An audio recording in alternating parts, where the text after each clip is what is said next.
Hello there, and welcome to Wind Down History. I'm so glad you found your way here, because tonight we'll be drifting through the quiet wonders of the ancient world. Wherever you are in the world, let this be your moment to slow down. Let the noise soften, the edges blur, and your thoughts settle like leaves on still water. Tonight we're visiting ancient Greece. It is one of those places that still feels close, even across thousands of years. A world of white stone and bright paint, of warm lamplight and shadowed courtyards, of olive trees and salt air. A place where stories travelled by sea, where temples rose on hillsides, and where everyday life left small traces that can still reach us now. From painted statues to curved architecture, from moonlit calendars to simple meals of bread, olives and honey, ancient Greece is full of details that can surprise you, soothe you, and stay with you in a gentle way. Some of what you hear may change how you picture the ancient world. Other facts might simply float by like petals on a breeze, gentle, curious, and quietly unforgettable. If this kind of peaceful history brings you relaxation or sparks your curiosity, consider liking and subscribing. It helps others find their way here too, one sleepy soul at a time. But for now, let yourself get comfortable. Take a deep breath, and let's begin this slow and soothing journey through ancient Greece. Greek marble statues were often painted. When we imagine them today, we picture cool white stone, clean, quiet, almost minimalist. But much of that whiteness is what time leaves behind. In many cases, statues and temple details originally carried color: reds and ochres, deep blues, patterned borders, and careful highlights that followed the carving like a gentle map. Some pieces even included metallic touches that would catch sunlight softly, more shimmer than shine. It changes the mood of the ancient world. Instead of a pale ruins palette, you get something warmer and more alive. Figures that look less like distant symbols and more like people remembered by a community. Pigment settled into grooves, outlines guided the eye, and small details became easier to read from far away. There's something soothing in that idea. History once looked bright, and then, slowly, kindly, faded into the stone we see now. The Olympic Games began as a religious festival. Competition mattered, but it sat inside a larger atmosphere of sacred time, rituals, offerings, processions, and the feeling of entering a special moment on the calendar. People traveled to Olympia not only to watch athletes, but to participate in a shared tradition that linked many Greek communities. For athletes, training was a long, quiet discipline. For visitors, the journey was part of the meaning too. Walking dusty roads, sailing coastlines, arriving among strangers who, briefly, felt like neighbors. Between events, people talked, ate, rested, and wandered through shaded spaces. Even the symbol of victory was simple: a wreath. Not a heavy prize, but a light circle of leaves, worn for a moment, then carried home as a memory. It's calming to picture the games as a gathering with pauses and breathing room. More pilgrimage than spectacle, more ritual than rush. Greek colonies carried Greek language and customs far beyond the Aegean. Over generations, settlers founded communities around the Mediterranean and the Black Sea, often choosing good harbors and workable farmland. Many colonies became independent cities, linked to a founding city by memory, religion, and trade, but shaped by local life. Colonization could be complex, but the traces of connection show up in gentle details. Pottery styles appearing far away, Greek letters on coins and stone, familiar gods honored in new landscapes alongside local traditions. Imagine arriving at a distant port and hearing familiar speech, just slightly different. There's comfort in that recognition. The sea makes distance negotiable. Colonies also helped ideas circulate. A story told in one harbour could be retold in another, changing a little each time, like a lullaby passed from household to household. Geography becomes a network, and culture becomes a quiet current, persistent and surprisingly wide. Connected to the great festivals was the idea of a sacred truce, meant to make travel possible and safer for people heading to events like the Olympics. Greece was a landscape of many independent city-states, and movement across regions could be uncertain. The truce imagined a pocket of time when ordinary tensions would soften, at least enough for athletes, pilgrims, and spectators to pass through. Whether it worked perfectly every time is complicated, but the concept itself is gentle. It shows a society trying to agree on a shared pause, an understanding that some journeys are important enough to protect. In a way, it's a calendar shaping behavior. For these days, we let the roads belong to travelers. Picture someone packing simply cloak, sandals, a little money, then setting out with that truce as an invisible companion. A quiet cultural promise that for a while the path is open. Delphi became the most famous place in Greece for seeking guidance. Set on the slopes of Mount Parnassus, it feels like a meeting point of rock and sky. People arrived with questions that felt too large for ordinary conversation. When to travel, whether to begin a new project, how to approach a difficult choice. The process was ritualized and slow. Visitors brought offerings, waited their turn, and stepped into a space designed to feel set apart from everyday noise. And the answers, as they're often remembered, tended to be indirect, phrased in ways that invited reflection rather than giving a simple command. In that sense, Delphi could work like a mirror. You came with a question, and you left carrying a thought you had to hold carefully, turning it over on the journey home. Even if you don't believe in prophecy, Delphi shows something timeless. Humans love having a quiet place to ask and permission to pause before choosing. In Athens, theatre festivals were major civic events, not just entertainment. Plays were performed as part of public celebrations, and attending could feel like joining the city in a shared ritual. You sat among neighbors and strangers, listened to language meant to carry through open air, and watched familiar myths reshaped into something newly thoughtful. The setting itself was soothing, a wide semicircle of seats, stone warming in the sun, a breeze moving through. It wasn't a dark room demanding attention. It was outdoors, connected to weather and daylight with natural pauses. People arrived early, settled, talked, and waited. Because these festivals returned each year, they formed a gentle rhythm in civic life.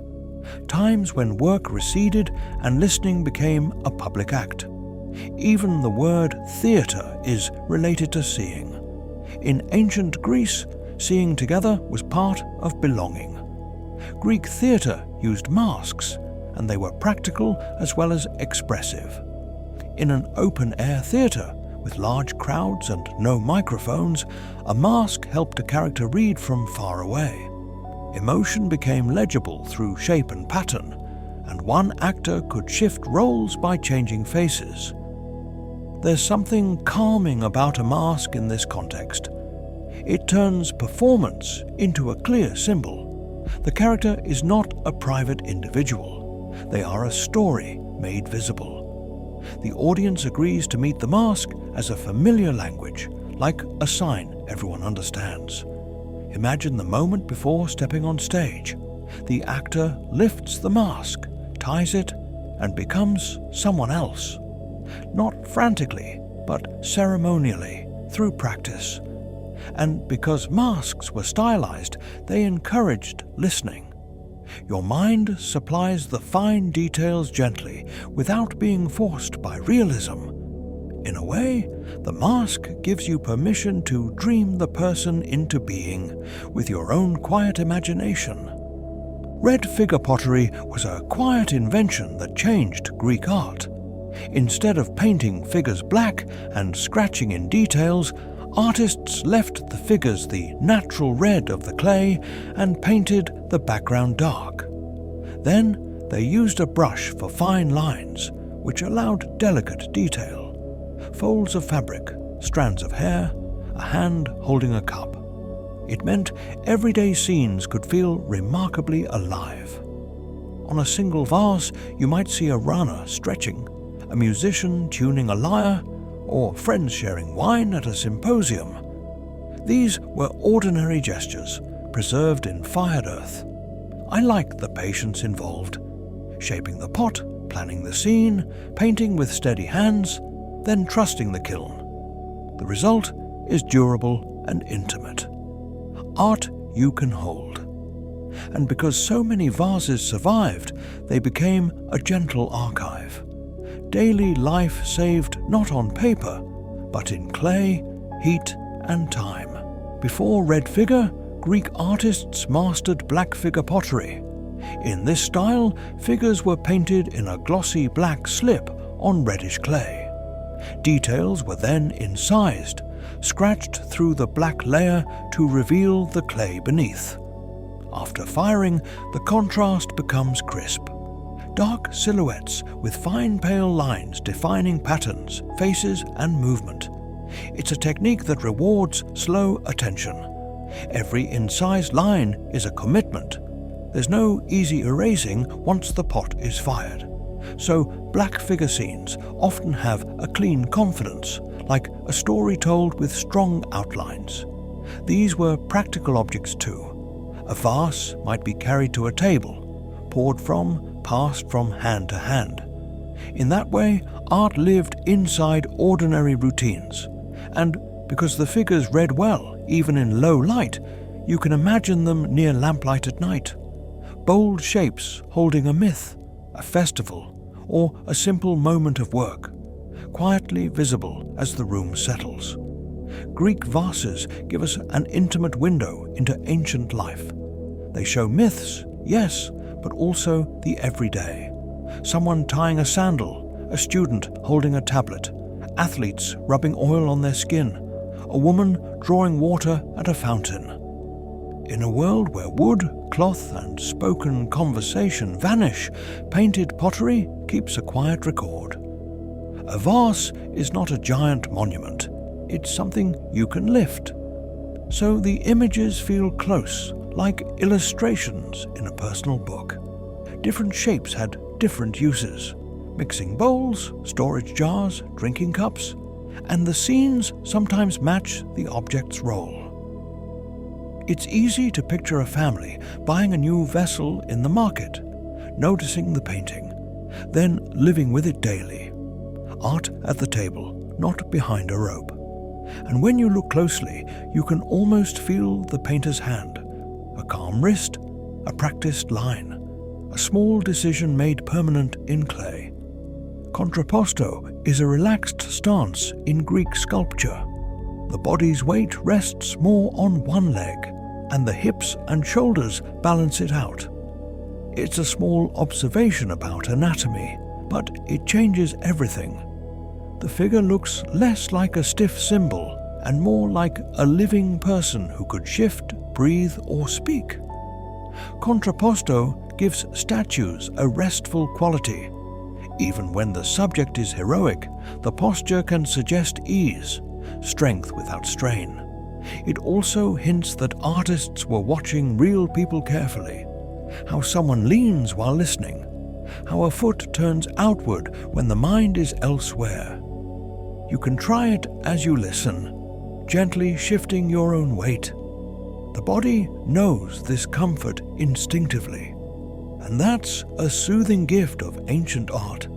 It can bring you back to ordinary human posture.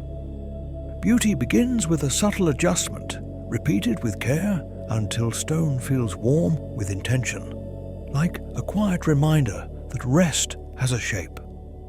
Greek architecture is often described through 3 column orders: Doric, Ionic, and Corinthian. They're like 3 voices in stone. Doric columns feel sturdy and plain with simple capitals, calm and grounded. Ionic columns add scroll-like volutes at the top, a softer flourish that feels more lyrical. Corinthian columns are the most ornate, with leafy decoration like a small garden climbing upward. These styles weren't rigid rules so much as shared preferences. Builders chose them for proportion, mood, and local taste. Once you recognize the differences, temples and public buildings start to feel less anonymous, more like deliberate compositions. It's also soothing to remember that ancient viewers understood these signals too. Form carried meaning without needing words. So when you picture an ancient ruin, you can imagine the columns not as identical supports, but as aesthetic decisions repeated with care. A city showing its character through stone, strength, elegance, or quiet richness held upright in sunlight. The agora was the social heartbeat of many Greek cities. We translate it as marketplace, but it was also a meeting place for conversation, announcements, listening, and simply being seen. Goods moved through it: fish, figs, pottery, cloth. But so did news and reputation. The agora invited slow circulation. You might come in the morning for supplies, then linger under a colonnade for shade. You might watch a craftsman work, pass a fountain, greet a neighbor, and drift on. It's easy to imagine the soundscape as gentle: footsteps, soft bargaining, water nearby. What's calming is that it was public by default. Ancient cities built a central space where you could exist among others without needing a special reason. If you picture the agora at a low volume, it becomes less like a loud bazaar and more like a shared living room for the city, open each day like a reliable habit, holding ordinary life together. The polis was not just a city, it was a feeling of belonging. A person might identify first as a citizen of a particular polis, Athens, Sparta, Corinth, rather than as part of one unified country. The polis included the town and nearby countryside, but it also included laws, festivals, and shared duties. It's a social idea, a community that recognizes mutual obligations. The polis organized meetings, funded buildings, cared for sanctuaries, and shaped identity in quiet ways. How you spoke, which holidays marked your year, which local stories felt familiar. There's comfort in the scale. A polis is big enough for theatres and temples, but small enough that civic life can feel personal. Not endless abstraction, more like a human-sized world. And because there were many polis, Greece became a mosaic. Shared language and culture, expressed in local variations. Like one melody played in many rooms, each with its own acoustics. The Aegean Sea worked like a blue highway. From many headlands, you can see the next island, and then another, stepping across the horizon. That visibility allowed travel in shorter stages, with coastlines acting like gentle guardrails. You didn't always have to vanish into open ocean. You could move from familiar point to familiar point. Along these routes traveled practical things: oil, wine, grain, clay jars, but also accents, stories, and religious customs. Over time, the sea became shared memory. You could arrive in a new harbour and feel difference, but not total strangeness. Sea travel also brings a natural slowness. winds shift, boats wait. The schedule belongs to weather, not a clock. It's easy to imagine the rhythm. A sail tightening, oars dipping evenly, water folding back into itself. Because so much of Greece faces the water, the horizon was part of daily life. The Aegean becomes connective tissue, a wide, breathing space that links rather than separates. Ancient Greece was a patchwork of regions connected by sea more than by roads. Mountains rise quickly, folding the land into valleys and peninsulas. Overland travel could be steep and winding, so many communities looked outward toward harbours, where movement and trade could be smoother. This geography shaped identity. Instead of one centralized state, Greece developed many independent city-states, each with its own laws, festivals, and habits. People often felt loyal to a particular town, sanctuary, or marketplace, then only gently to a broader idea, Greekness. There's a quiet beauty in that fragmentation. It encourages local character. Different dialects, different calendars, different ways of telling the same myth. One culture expressed as variations. So when you picture Greece, try not to imagine one solid block on a map. Imagine many small worlds beside each other, connected by water routes and shared stories, like islands of attention scattered under the same bright sky. The Parthenon is famous for looking perfectly balanced, but part of that balance comes from tiny adjustments. Builders used subtle curves and slight shifts to correct optical illusions, because very long, perfectly straight lines can appear to sag or bend when you stand and look from the ground. So the platform rises a little at the center. Columns lean inward by a whisper. Spacing changes in ways that are almost impossible to notice one by one, yet easy to feel as a whole. It's not deception, it's care. Architecture designed for human eyes, human distance, human sunlight. The result is a building that seems calm and steady, even when the sky is bright and the shadows are sharp. I like imagining the builders stepping back, squinting a little, checking how the stone looked in morning light versus afternoon, letting the day itself be part of the measurement, like a slow, patient tool. Amphorae, tall clay jars with two handles, were the workhorses of Mediterranean trade. They carried olive oil, wine, and other staples, sealed for travel and stacked in ship holds like careful puzzles. Because amphora shapes varied by region and period, they can act like cargo handwriting. The shape alone can hint at origin. They're soothing objects to picture. Rounded shoulders, narrow necks, pointed bases designed to nest in sand or wooden racks. Practical design repeated so often it becomes elegant. Many amphorae also carried stamps or painted marks, quiet labels for workshop, contents, or route. Amphorae weren't only for merchants.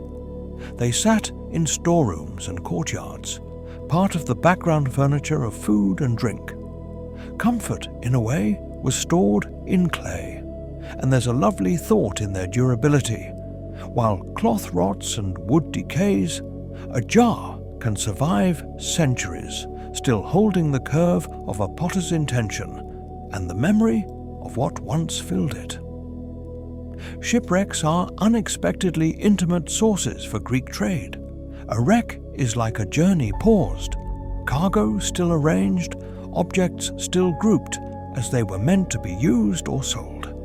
Amphorae, tools, tableware, humble items show what moved across the sea and how connected ports really were. There's also quiet poignancy.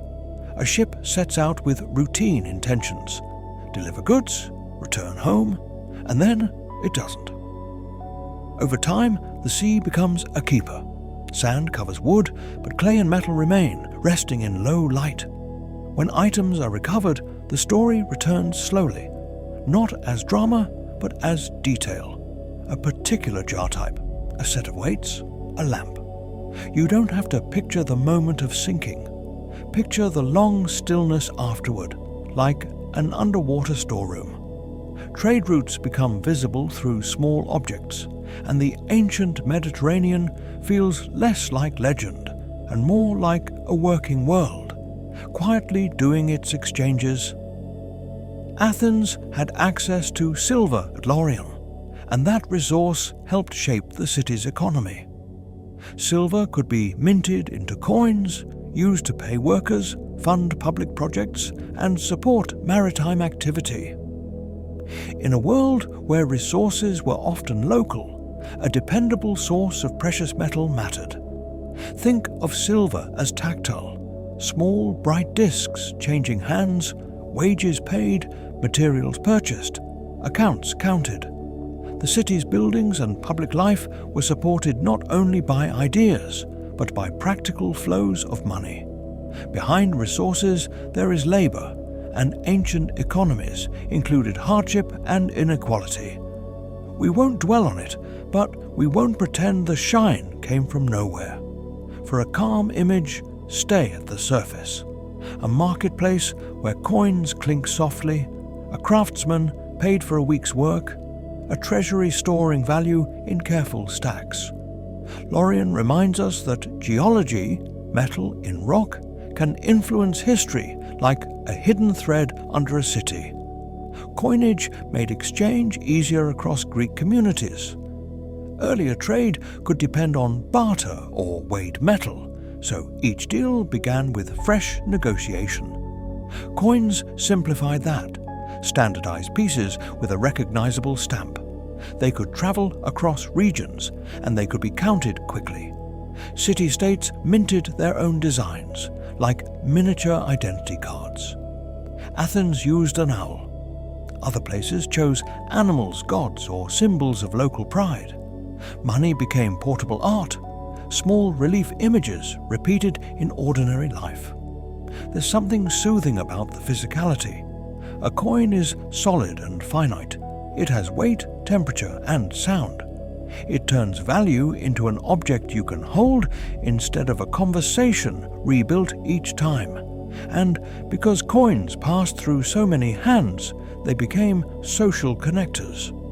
In a calm market, the clink of coins is just part of the background music. Brief pauses, nods, and the gentle continuation of routine. In Athens, some public roles were chosen by lot, a practice called sortition. Instead of electing every official, the city sometimes used random selection, like drawing names, to fill certain positions. The idea was that chance could help prevent a small group from holding power continuously, and that civic duty should be shared. It can sound strange today, but it has quiet logic. If citizenship means participation, then participation shouldn't always belong to the most famous speaker or the richest family. A lottery can feel like a leveling breeze. Ancient citizenship had strict limits, and many people were excluded. Within the citizen group, though, sortition changed the tone of politics. You might serve not because you campaigned, but because your name was drawn. Power becomes temporary, like taking a turn. Imagine being selected, learning the role, then handing it back. Civic life as practice. Shared work, not a possession. Athenian juries could be very large, sometimes numbering in the hundreds. One reason was practical. Large groups are harder to bribe, and they spread responsibility across many citizens. Justice becomes, in a sense, a community activity rather than a decision made by one person. For a calm image, picture ordinary people sitting together, listening, weighing words. Many minds attend to the same story, then move toward a collective judgment. It's the city practicing attention. Large juries also meant public speaking mattered. Arguments had to be clear enough for a crowd, which helped make rhetoric a valued skill. We don't need to focus on conflict. Notice the civic texture. A society experimenting with how to distribute responsibility. When many people share a decision, it feels less like a single sharp authority and more like a communal pattern, formed by many small currents of thought. Homer's epics shaped Greek education for centuries. In many places, students learned by memorizing and reciting passages, absorbing not only stories, but vocabulary, rhythm, and a sense of what good language sounded like. Poetry was not a niche hobby. It was a foundation for speaking and thinking. What's soothing is the idea of culture carried by voice. Before books were common, memory mattered. A teacher might guide students through lines slowly, correcting pronunciation, explaining meanings, letting the sound settle. Learning could be repetitive, like practicing music. The epics also offered a shared reference point. People in different cities could recognize the same characters and scenes, even if they interpreted them differently. The stories became common mental scenery. And when writing is scarce, a well-learned poem becomes portable knowledge. It travels with you, waiting in silence until you speak it. Story as a steady patterned breath. Wax tablets were reusable notebooks in ancient Greece. They were wooden frames filled with wax, and students wrote on the surface with a stylus. To erase, you smoothed the wax and began again. Drafts and mistakes allowed. Imagine the sensation: soft scratching, slight resistance, a neat groove forming a letter. A tablet could hold a list, a line of poetry, a calculation, a quick message.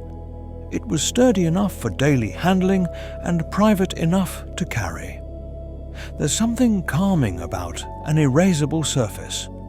It turns writing into a process rather than a performance. You can try, adjust, and improve without the pressure of permanence. Picture a courtyard, a student practicing letters, a teacher leaning in to correct a stroke, sunlight catching the grooves for a moment. Knowledge here is tactile and patient, shaped by small hands, steady repetition, and the gentle assurance that you can always smooth the surface and begin again. Plato sometimes described learning as a kind of remembering. Even if you don't take it literally, it's a gentle metaphor. Understanding as something you uncover, like a room brightening as your eyes adjust. Rather than forcing information in, you bring clarity to what was already dim. In Plato's dialogues, thinking happens through questions. A definition is offered, tested, softened, refined. The pace can be slow, almost circular, as if the mind is walking around an idea to see it from all sides. You don't have to leap to the answer, you can approach it. Plato also led the academy, a community where people gathered to study over time. Learning becomes shared practice, not a race. If you're listening while sleepy, the metaphor fits. Sometimes insight arrives the way a dream image arrives, without force. A thought settles, and later it feels familiar. Aristotle had a patient habit of cataloguing the world. He wrote about logic and ethics, but also about animals, weather, and what makes communities function. Without modern instruments, careful observation was a primary tool. Look closely, describe what you see, compare examples, and notice patterns.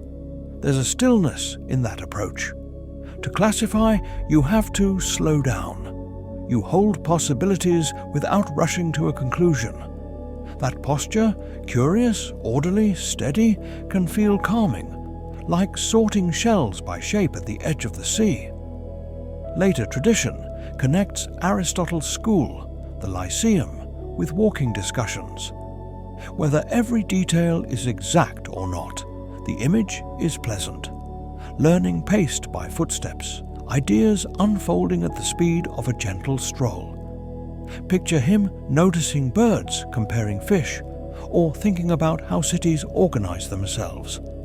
It's an ancient form of mindfulness. The world is something to attend to. Knowledge becomes a slow inventory of wonders, collected with care. Water clocks measured time by letting water drip at a steady rate. A vessel fills or empties, and markings show how much time has passed. In a world where shadows move and days change length, a water clock offers a different kind of regularity. Time as flow. It's soothing to imagine. Not gears clicking, but a quiet trickle. Not a loud alarm, but gradual change. A jar in a corner, water threading downward. A glance to see where the level sits. Water clocks could structure events, but you don't have to place them anywhere tense. Think of them as a gentle tool, a way to keep track without hurry. Water is always moving. To measure time with water is to accept that time isn't a solid object. It's continuous. Each drop is a moment that arrives, touches, and goes. If you're listening in the dark, you might notice your own breathing the same way. Steady, soft, measuring the night. Sundials translated sunlight into geometry. A simple, upright piece, a gnomon, casts a shadow, and the shadow's position marks the hour. It's an elegant partnership. The sun moves, the shadow moves, and time becomes visible. Sundials have a kind of honesty. They only work when the day is bright enough, and their hours change with the seasons. That reminds you, time has texture. Winter light feels different from summer light, and the day's shape isn't constant. Picture a sundial in a courtyard, stone warmed by sun, a crisp shadow line in the morning, softer edges as afternoon arrives. Someone walks past, glances down, and continues. No buzzing device, just a quiet agreement with daylight. A sundial also makes time feel like a form you can see. The shadow lengthens and shortens, and the day becomes a slow rhythm. That's why sundials feel calming. They don't hurry you, they simply show where you are. Some Greek thinkers argued that the earth is spherical. The idea can come from gentle observation. Ships disappearing hull first over the horizon, a curved shadow on the moon during an eclipse, and different stars appearing as you travel north or south. No telescope is required, only attention and quiet reasoning. It's comforting that ancient people looked up and built models of the world from what they could see. They didn't always agree, and details evolved over time, but the impulse matters. Imagine someone on a shoreline at dusk, watching the boundary where sea meets sky. Or a traveler noticing the night looks slightly different in a new place. Small experiences become clues. We don't need to make it a triumph story. It's enough to hold it as calm curiosity. The world might be round, complete, like a smooth stone. And in a sleepy way, it's a pleasant image. Earth as a sphere floating in darkness, gentle and self-contained. Ancient Greek calendars were usually lunar, meaning months followed the cycle of the moon. Instead of a single uniform calendar for all of Greece, time was often tracked locally by watching the sky, observing seasons, and keeping civic records that matched a community's needs. A lunar month feels intuitive when you notice it. The moon grows, rounds, thins, disappears, and returns. It's a quiet rhythm you can see without any tool at all. Because the lunar cycle doesn't line up perfectly with the solar year, calendars needed occasional adjustments. That meant time wasn't just counted, it was tended, like a garden. Officials and priests would decide when to add a month so festivals stayed in their proper season. There's something soothing about that. Time as a living system, corrected gently, guided by observation. Not a rigid grid, but a patient conversation between sky and city. In ancient Greece, different cities used different calendars. Athens might call a month by one name, while another polis counted the same season with a different name and slightly different timing. So, if you traveled, what month is it?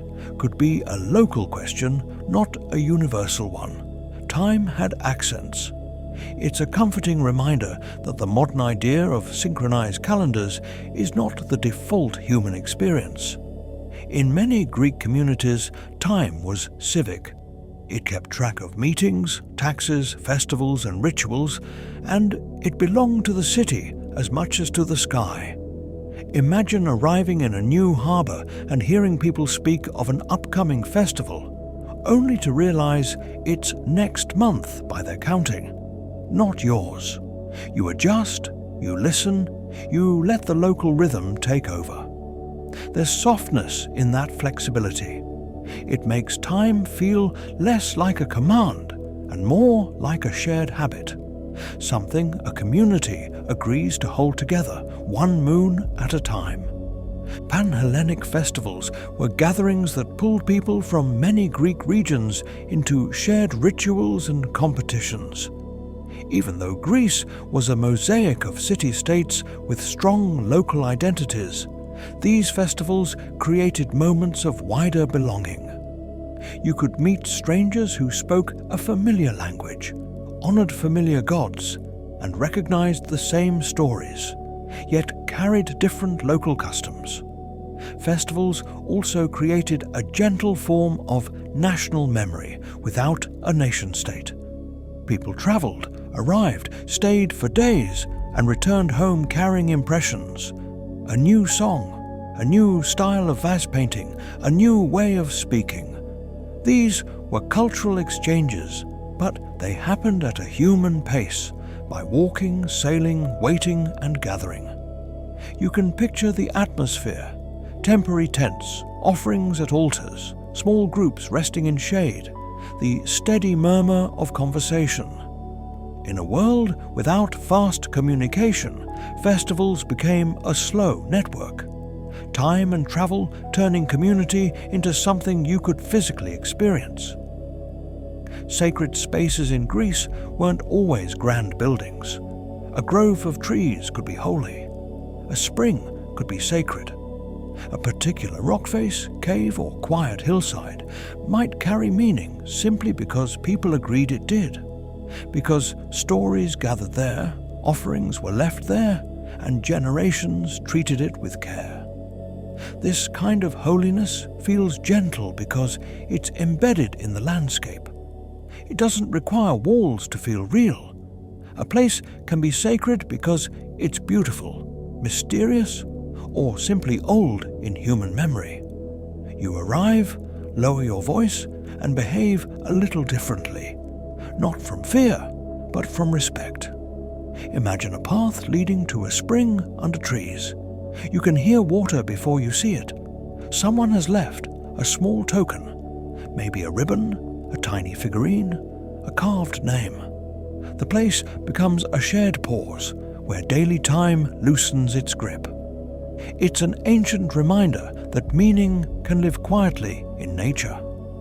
Greek temples were often described as houses for the gods, not places where large congregations gathered inside like in many later traditions.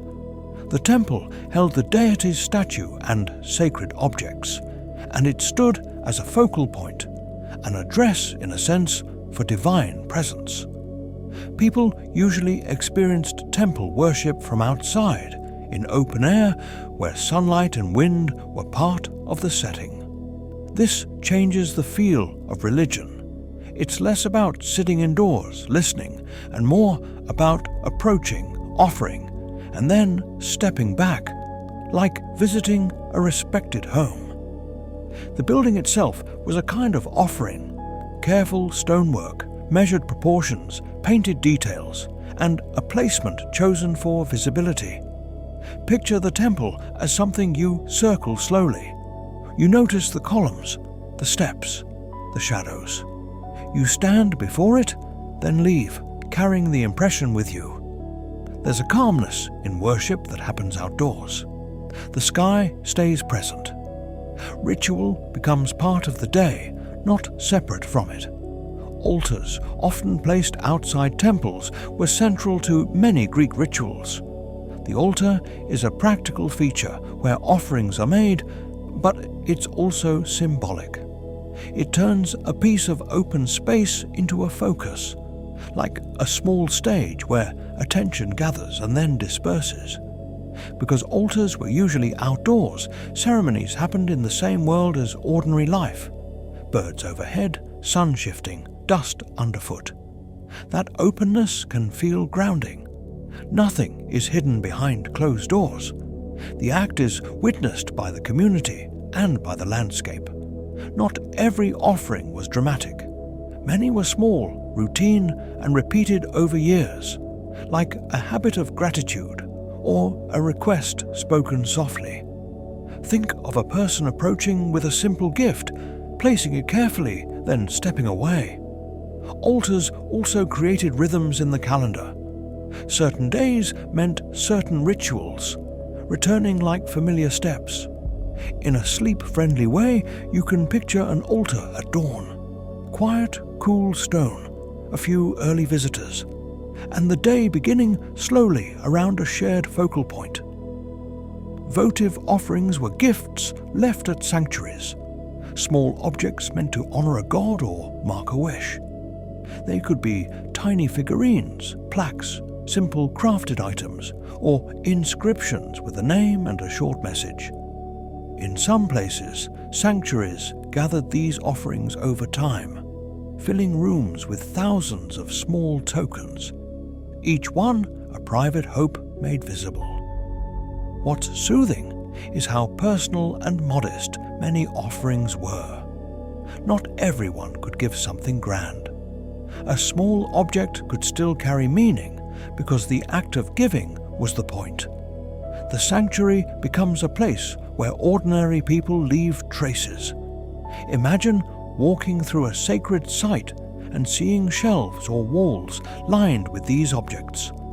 It would feel like standing inside a quiet archive of human intention. Some offerings might be shaped like a body part, connected to healing hopes.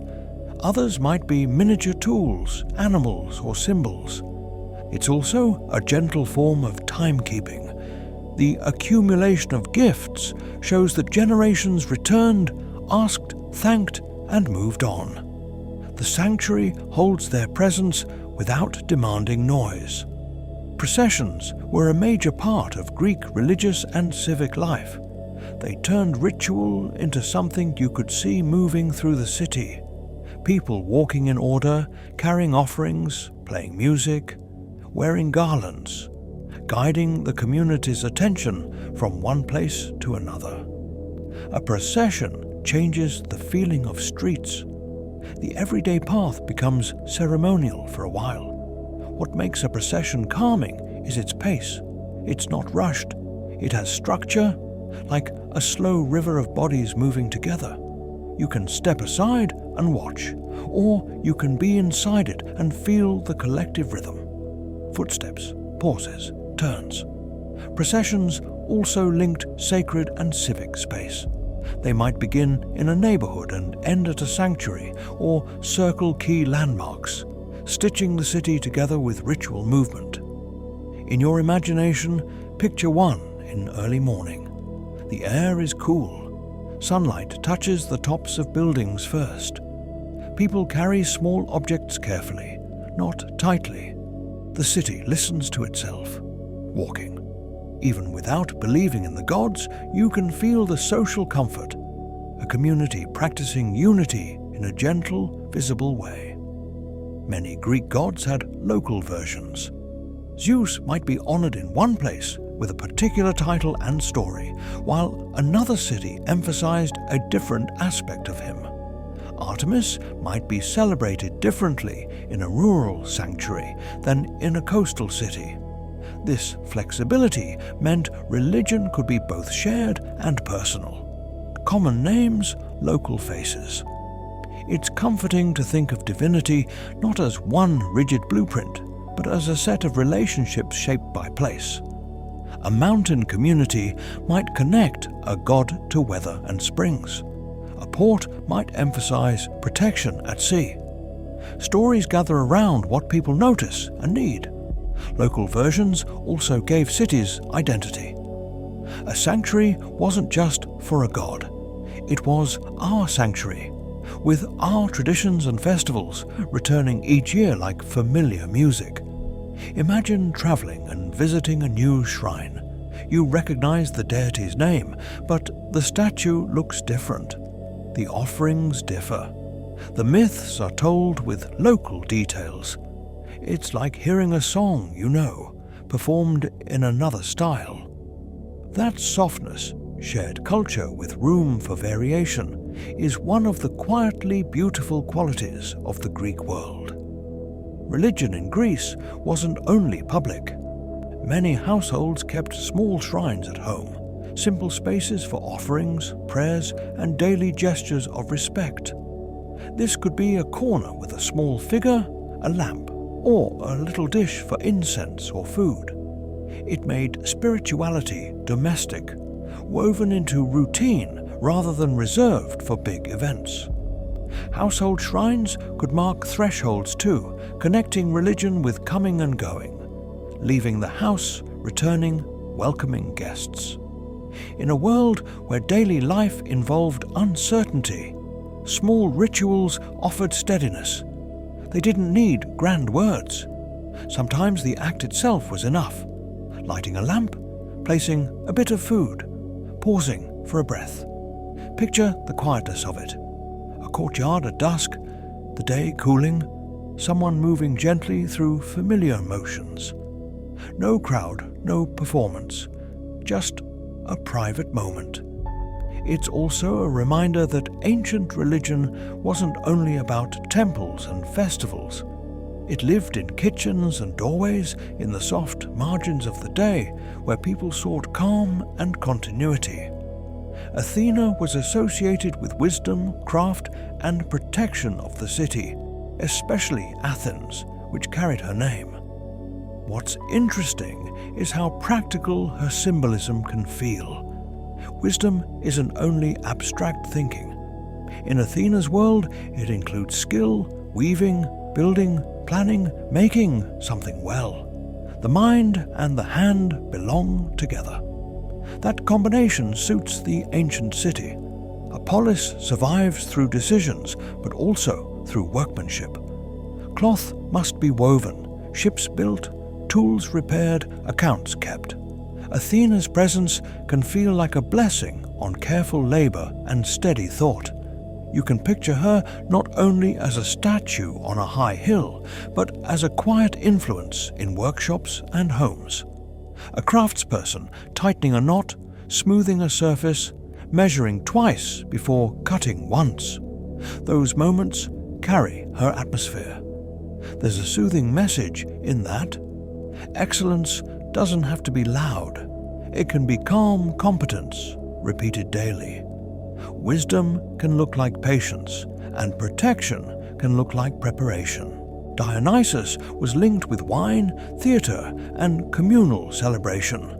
In a gentle sense, he represents altered mood, not in a chaotic way, but as a reminder that humans need spaces where ordinary rules relax. That's why his festivals could include performances, drama and music as socially accepted ways to step into different stories and emotions. For sleep-friendly listening, we can keep Dionysus soft.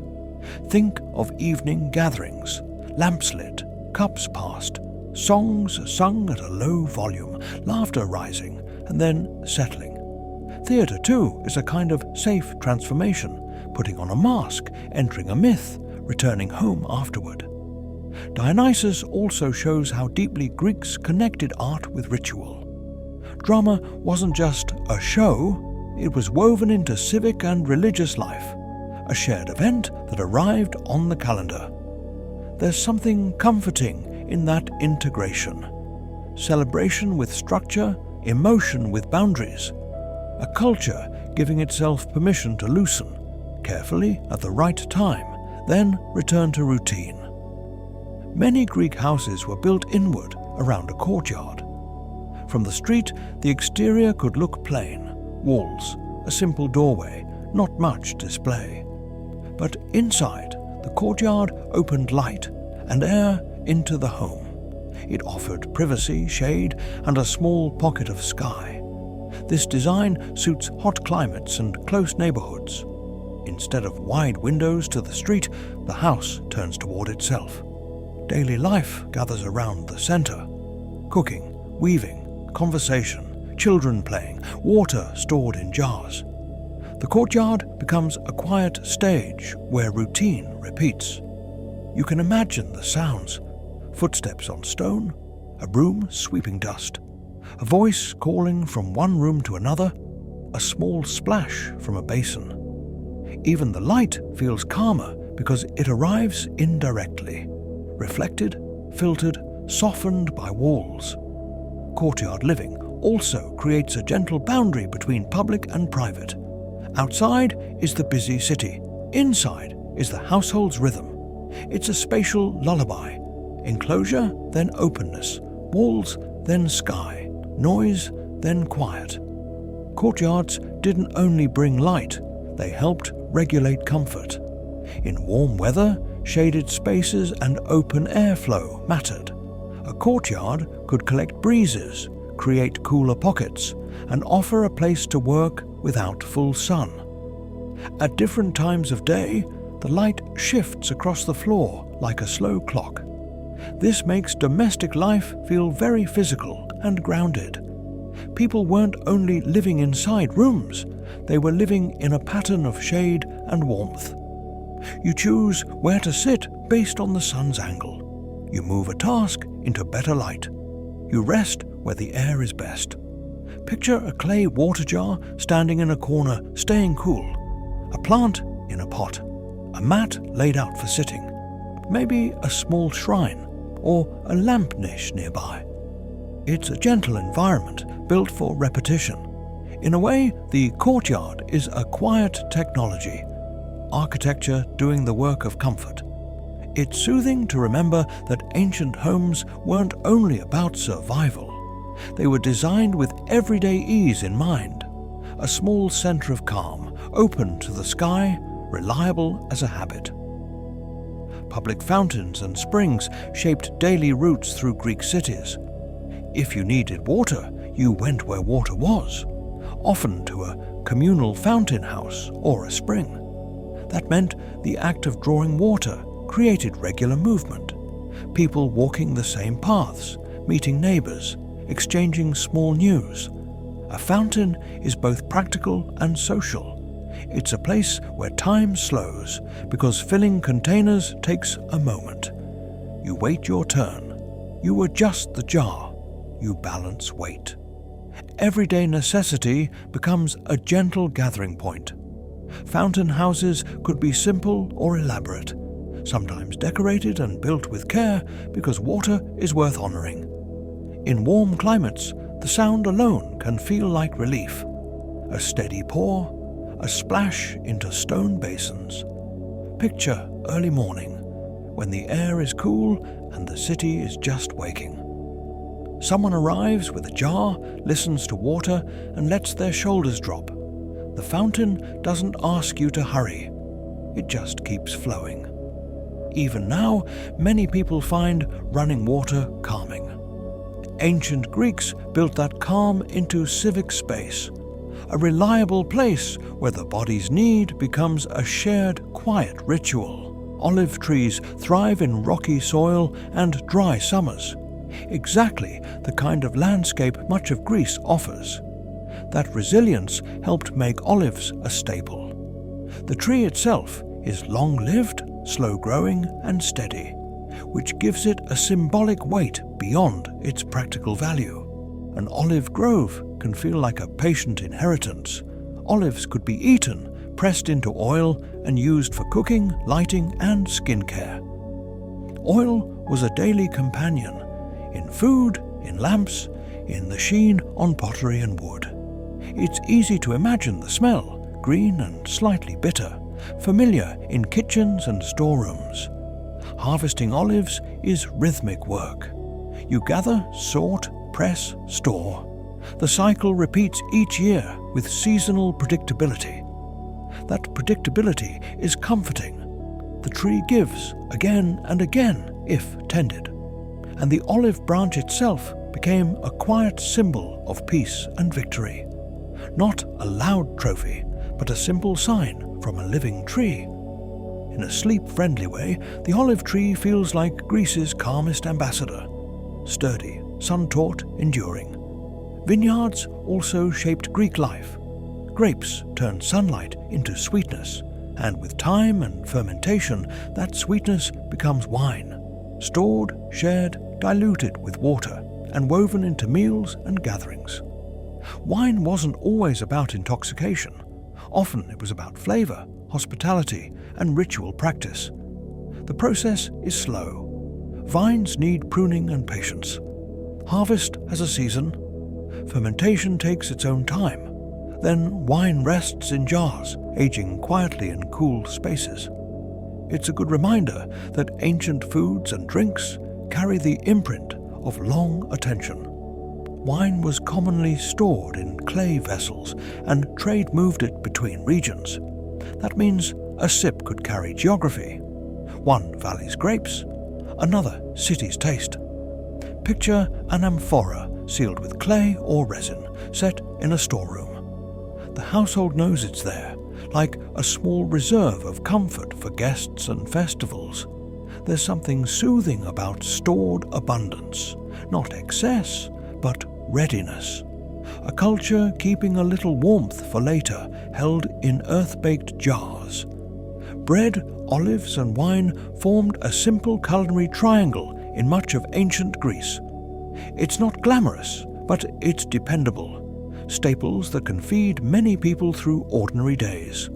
Bread turns grain into something portable and filling. Olives add richness. Wine, often diluted, becomes part of shared meals and hospitality. This kind of diet is calming to think about because it's repetitive in a comforting way. Many cultures rely on a few staples, and variation comes through small changes. Herbs, cheese, figs, fish, seasonal greens. Ancient food wasn't always abundant, but the daily meal had a familiar structure. Imagine a small table, a loaf broken by hand, olives in a dish, perhaps a little cheese, maybe some honey if it's a special day. Eating becomes a slow pause rather than a production. These staples also travel well. Bread and olives can be carried. Wine can be stored. That means a traveler can bring a piece of home on the road. Comfort as rations. Simple, durable, quietly sustaining. And in a way, the simplicity leaves room for conversation. The meal doesn't demand attention, it supports it. Honey was the primary sweetener in ancient Greece. Without modern sugar, honey carried the role of sweetness in cakes, sauces, and offerings. It's a gentle ingredient, made slowly, gathered carefully, fragrant with the landscape the bees have visited. The flavor changes depending on what blooms nearby: thyme, wildflowers, herbs. So honey can taste like a region. Honey also keeps well, which matters in an ancient kitchen. You can store it and return to it, spoon by spoon, letting sweetness become measured and deliberate rather than casual. That restraint gives it a certain calm dignity. In ritual contexts, honey could be offered to gods or used in special foods. Sweetness becomes symbolic, a small pleasure, a sign of care. Picture a clay jar sealed and kept in a cool corner. When you open it, the scent rises softly. The honey moves slowly, catching light. Even the act of pouring it feels unhurried. In sleep-friendly terms, honey is a perfect ancient detail. Quiet, golden, patient. Sunlight stored in a way that doesn't hurry you. A symposium was a structured drinking gathering, usually among men of a certain social class, where conversation, music, and games could unfold over time. The key word is structured. Wine was commonly mixed with water in a large bowl, then served in rounds shaping the pace of the evening. For our calm purposes, you can picture the symposium as a social ritual with rhythm. Reclined seating, lamplight, a lyre played softly, cups passed, stories told. It's not a scene that has to be loud. It can be slow and atmospheric, like a long conversation that gradually loosens. Symposia also produced art. Many drinking cups and vases were decorated for these settings, sometimes with playful images that revealed themselves as you drank. Humor could be gentle, even clever.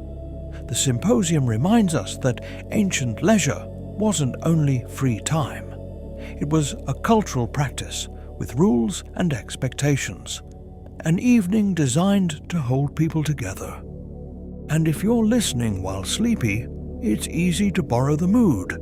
Dim light, soft talk, and time stretched into something wide.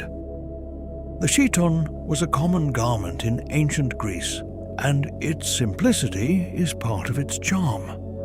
It was essentially a rectangle of fabric, often linen or wool, pinned at the shoulders and belted at the waist. With small adjustments in pinning, folding, and belting, one piece of cloth could become many styles.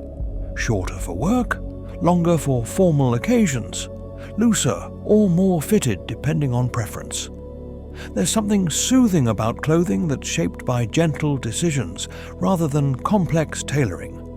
It's adaptable, forgiving, and practical. The body moves and the fabric follows. Picture someone dressing in the morning, lifting the cloth, fastening pins, tying a belt, smoothing folds.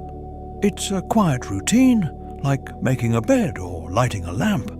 The garment doesn't shout, it settles.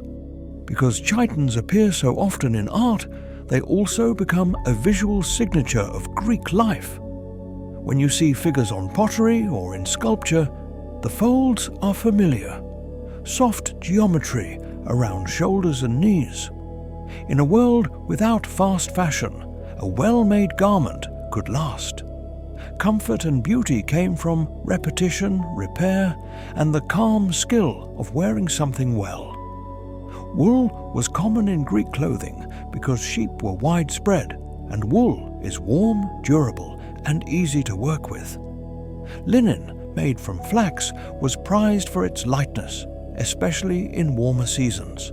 So fabric choices often followed climate and occasion. Wool for warmth and sturdiness, linen for cool comfort. What's calming here is the connection between landscape and wardrobe. Clothing wasn't just style, it was local material turned into daily life through slow labor. Spinning thread, weaving cloth, washing and maintaining it. These were rhythms that anchored households. Linen has a different feel in the imagination. Smoother, lighter, catching breezes. Wool feels heavier, protective, more insulating. Even without touching it, you can sense the difference. Picture dyed fabric hanging in a courtyard, drying in the sun, or a folded chiton stored carefully in a chest. Ancient textiles rarely survive, but the presence of cloth is everywhere in art and writing because it was everywhere in life. The fact that clothing could be simple in shape doesn't mean it was careless. It was often made with attention, and attention itself can be a kind of comfort. Sandals were practical footwear in much of Greece, but many people also went barefoot, especially at home or in certain settings.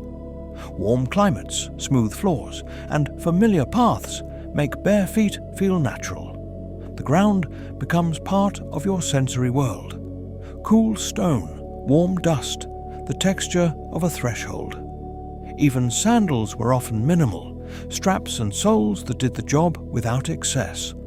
That simplicity matches a lot of Greek design, functional forms that become quietly elegant through repetition. Picture a city street, uneven stones, a little dust, sunlight bright on the ground. Someone walks with an easy pace, sandals tapping softly, then steps into a courtyard and leaves them at the doorway. The body changes mode, outside to inside, public to private. Footwear also tells you about distance. Many trips were walked. Daily life happened at walking speed, which naturally slows everything down. A town sized for footsteps feels calmer than a world built for speed. So even a small fact like sandals becomes a mood cue. Ancient life had friction, texture, and the steady tempo of walking. And for sleep, that's a friendly pace. Step, step, pause. Nothing urgent, nothing rushing. Perfumed oils were used for skin, hair, and bathing. In a hot climate, oil can protect the skin, and fragrance adds a sensory layer that feels almost ceremonial. Think of it as ancient self-care. Not flashy, but attentive. The scent might come from herbs, flowers, or resins, steeped and blended patiently. Oil also connects to daily routines in multiple settings. After exercise, athletes used oil and then scraped it off with a strigil, a curved tool. In domestic life, oil could be applied after washing or before social events, like preparing to enter shared space. There's something calming about fragrance as a small luxury. It doesn't change your world, it changes your immediate bubble of experience. A drop on the wrist, a little in the hair, and the day feels softer. Picture a small flask, perhaps ceramic or glass, kept in a chest. Someone uncorks it, and the scent rises gently, like opening a drawer of dried herbs. The act itself is slow, careful, deliberate. Even without knowing the exact scent, you can imagine the effect. The ancient world not only seen and heard, but smelled. Warm, herbal, and human. Greek children had toys, and the toys were often simple. Knuckle bones used like little dice, balls, hoops, small carts, dolls. A simple toy doesn't demand much. It invites imagination to fill the space. And in that way, play becomes quiet creativity rather than constant stimulation. Knuckle bones are especially evocative. They're small tactile pieces that fit in a palm. You can toss them, catch them, arrange them. Games built from hand movement and attention. It's a kind of fidgeting, but social. Toys also show daily life in the margins. Even in societies shaped by work and hierarchy, children still needed play, and adults still made objects for them. Some toys appear in graves as offerings, which suggests tenderness, the wish to send a child with familiar comfort. Picture a courtyard with a child rolling a hoop, the sound of it clicking lightly on stone, or someone carving a little figure from wood. These scenes are gentle because they're ordinary. They remind you that ancient people weren't only citizens and soldiers in textbooks. They were families, with small joys, repetitive games, and quiet afternoons. Pets appear in Greek art and writing, including dogs and birds, and sometimes other animals kept close to home. A dog might guard a doorway, follow someone on a walk, or simply rest in the shade nearby. The presence of animals adds warmth to the ancient world. It makes it feel lived in, not just monumental. In vase paintings, you sometimes see dogs in domestic scenes, small details that don't carry the main story, but soften it. That's how pets often exist. Not the center of attention, but part of the atmosphere. Birds too could be kept as companions, and their sounds would blend with the city's soundscape. A small flutter, a chirp, a cage hung in a courtyard where light falls in squares. Pets also connect to routine. Feeding, cleaning, walking. Small responsibilities that structure the day gently. They create a sense of continuity. When you imagine ancient Greece, it's easy to picture temples and theatres, but it's also worth picturing the quieter life between those places. Someone sitting in a courtyard, a dog curled nearby, both listening to the same breeze. That shared calm feels timeless. Greek kitchens relied on brazier heat and clay cookware. Instead of a modern stove, you might have a portable charcoal brazier with pots set over it or nearby. Cooking becomes a controlled fire practice, adjusting heat by moving the vessel, adding fuel, waiting. Clay cookware is an ancient comfort. It holds heat gently and it carries the marks of use: soot, scratches, worn edges. A pot becomes familiar, like a tool that has shared many meals. In a household, cooking could be repetitive. Grain cooked into porridge, bread baked, vegetables simmered, fish prepared when available. Picture the kitchen as part of the courtyard world. Smoke rising lightly, the smell of herbs. Someone stirring slowly. Food is not produced at high speed. It takes time. That time creates pauses in the day. Even the tools are quiet. A wooden spoon, a mortar and pestle, a simple knife. The soundscape is soft, stirring, chopping, a low crackle. If you're sleepy, this is a very gentle scene to rest in. Steady heat, slow simmering, and the reassuring idea that nourishment arrives through patience. Large storage jars were essential in Greek households. Grain, oil, wine, and dried foods needed protection from damp, pests, and time. Clay jars, sometimes huge, turned a home into a miniature warehouse of survival and comfort. They sit against walls, partly buried in floors, or arranged in storerooms like quiet sentries. There's something soothing about stored food. Its security made visible. A jar says, "We planned ahead. We will eat tomorrow. We have a buffer against uncertainty." That feeling matters in any era. The jars themselves could be plain or decorated, but even plain clay has a calm beauty. Rounded shoulders, a stable base, a lip made for sealing. Some jars were sealed with clay or stoppers. Some were labelled. Many were reused for years, repaired if chipped, treated as household infrastructure. Picture a cool storeroom. The light is dim. The jars hold the scent of olive oil, grain dust, maybe dried herbs. Someone opens one slowly, scoops what they need, reseals it, and the household continues. In a way, these jars are the opposite of spectacle. They are the quiet backbone of daily life.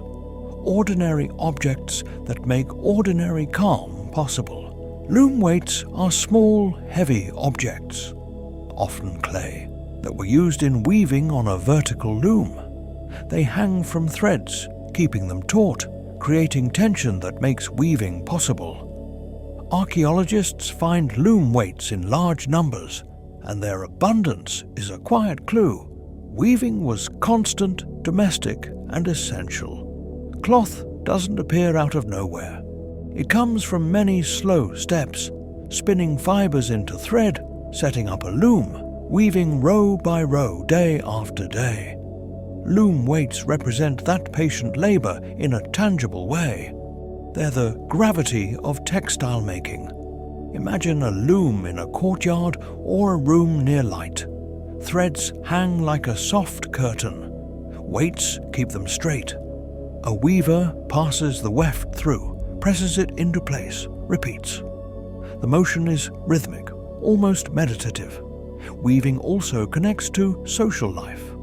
Cloth is clothing, bedding, coverings, bags, everything soft that a household relies on. To weave is to build comfort.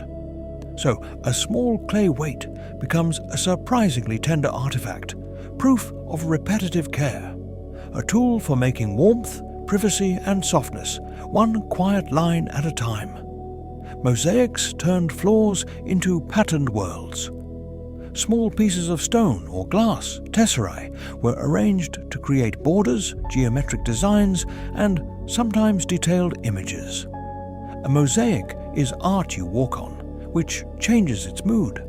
It's not precious in the sense of do not touch. It's integrated into life. Geometric mosaics can feel especially calming, repeating patterns that guide the eye without demanding attention. Like a visual lullaby, order, symmetry, gentle variation.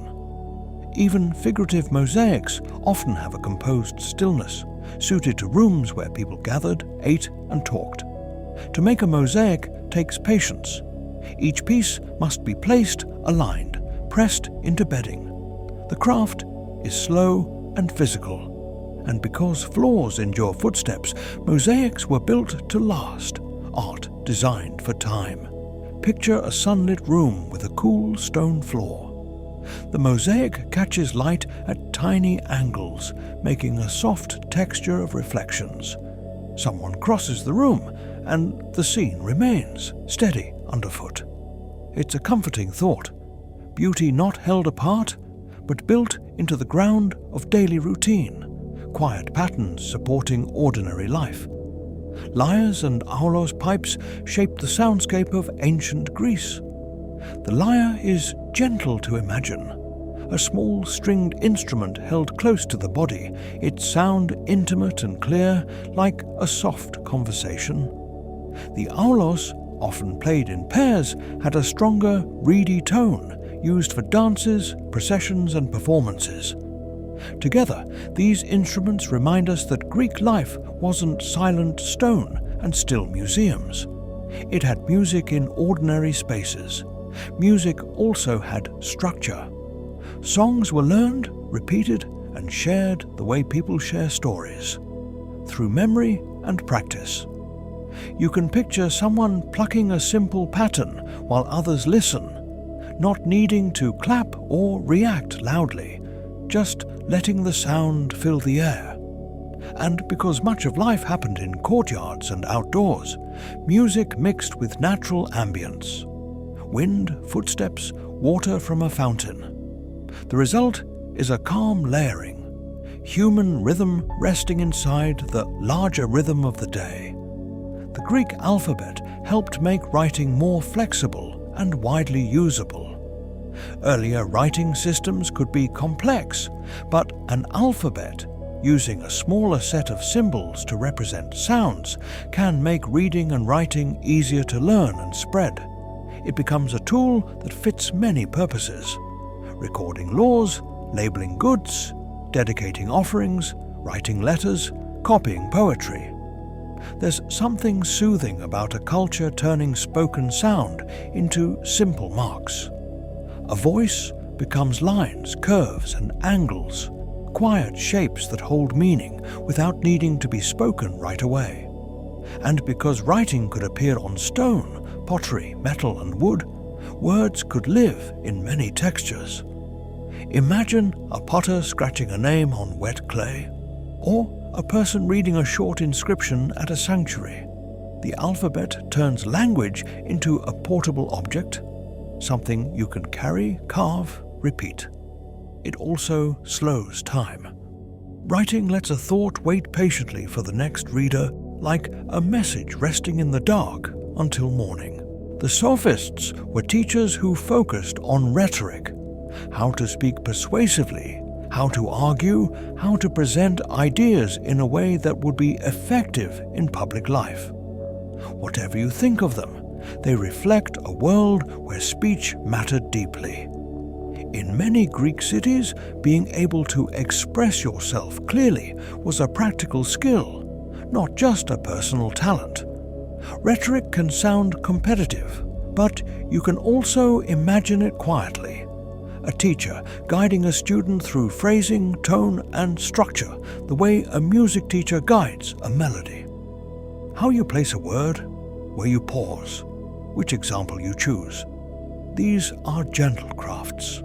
And rhetoric isn't only about winning, it's also about making thoughts understandable. In a community that meets, debates, and judges, clarity is a kind of civic kindness.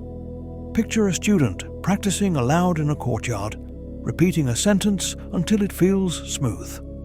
The day is warm, the pace is unhurried. Speaking becomes a form of careful shaping. Socrates is remembered for a style of questioning that aimed at careful definitions. Instead of accepting a word like justice or courage as obvious, he would ask, "What exactly do we mean? Does the definition hold in every case? Where does it break?" That method can feel surprisingly calming because it slows the mind down. It asks you to notice when you're relying on a vague feeling rather than a clear idea, and it makes thinking feel like walking around a concept, testing it gently from different angles. You don't have to picture this as intense debate. You can picture it as patient conversation, two people standing in shade, asking and answering without hurry, letting silence appear between thoughts. The goal is not to shock anyone awake, but to let the idea become cleaner, like water settling in a bowl. For a sleepy listener, the spirit of it is soothing. You don't need instant certainty. You can investigate slowly, and it's okay if the answer remains unfinished. Philosophical schools in Greece could feel like small communities of practice. Some gathered around a teacher, some around a shared way of living, and many emphasized routine. Discussion, reading, walking, repeating key ideas, returning to the same questions over time. What's comforting is the social shape of it. Learning wasn't always solitary. It could be a group habit. People meeting regularly, recognizing each other, sharing meals or conversations, refining thoughts the way craftspeople refine techniques. Even the physical settings are calming to imagine. A garden-like space, a shaded walkway, benches near a courtyard. Knowledge grows in places designed for lingering, not rushing. You can also notice the gentleness of repetition. A philosophical school might revisit the same theme again and again. What makes a good life? What is friendship? How to face change? Until the answers become less like facts and more like steady posture. In a way, these schools offered something like emotional architecture. Ideas built to support ordinary living, quietly, day after day. Greek texts were often stored as scrolls, book rolls made from papyrus or parchment. Reading a scroll is physically different from reading a modern book. You unroll with one hand and roll with the other, revealing text gradually, like a slow unveiling. The format encourages patience. You move forward at a measured pace and you can't flip instantly to the end. Scrolls were also objects of care. They needed protection from moisture and rough handling, so they were stored carefully, sometimes in containers and copied by hand when they wore out. Copying itself was an act of attention, letter by letter, line by line. Imagine a quiet room where someone reads aloud from a scroll. Others listen. The words fill the space, then fade, leaving only memory. Or imagine a scribe pausing, dipping a pen, continuing with steady focus. A scroll makes knowledge feel like a journey rather than a database. You move through it slowly, and the slowness can be restful, like walking down a long corridor of thought. Greek observers tracked the stars in practical ways. Certain star risings and settings could signal seasonal change, useful for farming and for sailing. Before modern forecasts, the sky was a calendar you could look up and read night after night. This kind of astronomy is soothing because it's repetitive and quiet. You don't need to discover anything dramatic. You simply notice patterns and trust them. A star appears at a certain time of year, then later it shifts, and that shift becomes meaningful.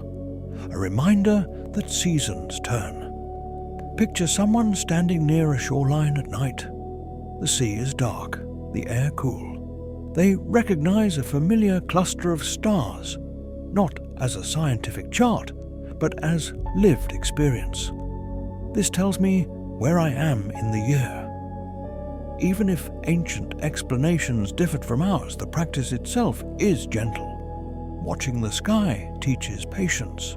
It encourages long attention, the kind that naturally slows breathing. And there's a comforting thought in shared starlight. People thousands of years ago looked up at the same points of light you can see now and felt time stretch wide around them. Geometry became a distinctive Greek love, not only measuring land, but proving relationships with logic. A proof is a calm structure. It says, if we accept these starting points, then the next step follows, and the next, until the conclusion arrives with quiet certainty. What's soothing here is the mood of it. Geometry is not a loud argument. It's a gentle chain of reasoning where each link is checked. It rewards patience and clarity rather than speed. You can picture a student drawing lines in sand or on a wax tablet, making triangles, comparing angles. The shapes are simple, but the insights can feel deep. A straight line becomes an idea you can return to, again and again. Geometry also fits the Greek talent for proportion in art and architecture. When you see a temple's balance or a vase's symmetry, you're seeing a culture that trusted measured relationships. For sleep, geometry is friendly. It's orderly without being exciting. It gives the mind something smooth to rest on. Lines, curves, and quiet consistency. Hippocratic medicine emphasized observation and lifestyle. Instead of attributing every illness to sudden supernatural causes, many practitioners focused on patterns, how symptoms changed, how seasons affected health, how diet and rest influenced recovery. Even without modern science, careful watching could lead to practical guidance.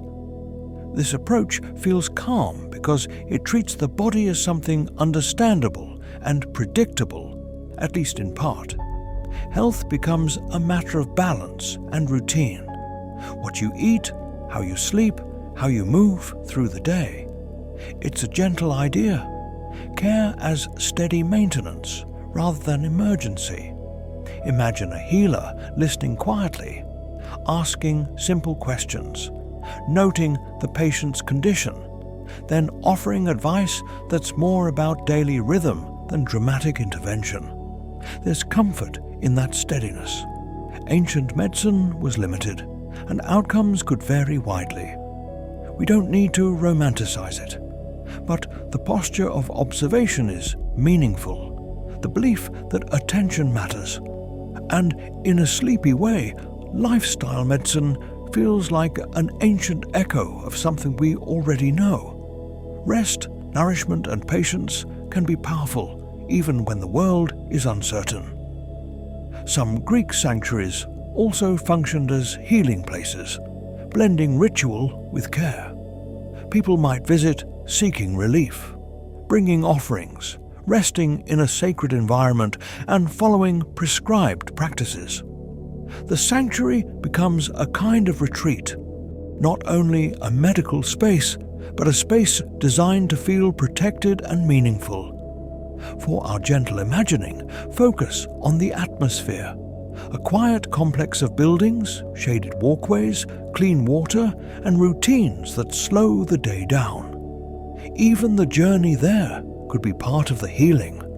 leaving home, changing scenery, placing yourself in a calmer setting.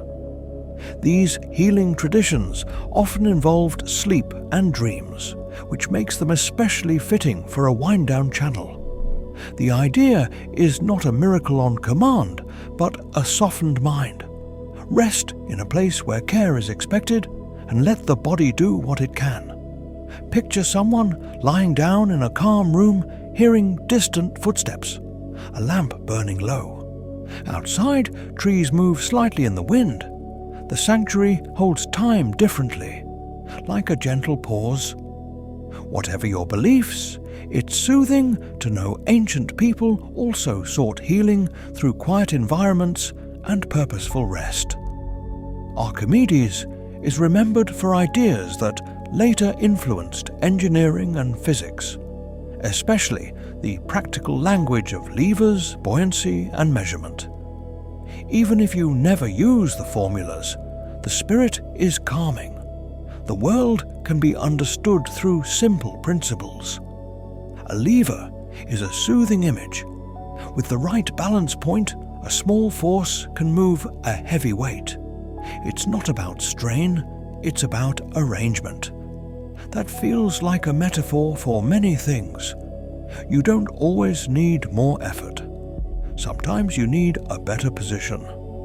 Archimedes' work also suggests long attention. He studied, tested, and reasoned carefully. Ancient science often required imagination paired with observation. You picture how something should behave, then see if nature agrees. For a gentle scene, picture a quiet workshop, a beam balanced on a fulcrum, someone shifting stones, watching how motion changes. Not frantic invention, steady experimentation. It's comforting that curiosity can be practical and peaceful. Understanding the world doesn't have to be loud. It can be a careful, almost meditative conversation with weight, water, and form. Early Greek maps tried to flatten coastlines and seas into reasoned shapes. A map is a calm promise. The world can be held in the mind. Even if the lines aren't perfect, the attempt matters.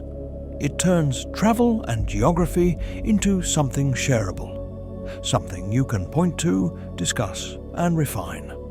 Mapping also reflects a sailor's perspective. Coastlines, harbours, distances between islands. These details become essential when the sea is your road. A map helps you imagine a route before you take it, which is a soothing kind of preparation. Picture someone drawing a coastline on a tablet or parchment, adding names of ports, placing islands like stepping stones. The act is patient. You're translating a lived experience, wind, waves, landmarks, into quiet marks. Maps also invite humility. The world is bigger than the paper. Every map leaves things out. That can feel gentle, a reminder that no representation is complete, and it's okay. For a sleepy mind, a map can be restful to picture. It's orderly, simplified, and stable, like laying the world flat for a moment, just to see its shape without having to move through it. Greek thinkers wrote about simple machines, levers, pulleys, and other devices that make work easier through clever arrangement. The beauty of simple machines is that they don't feel like high technology. They feel like common sense made visible. A pulley turns lifting into guided motion. A lever turns weight into balance.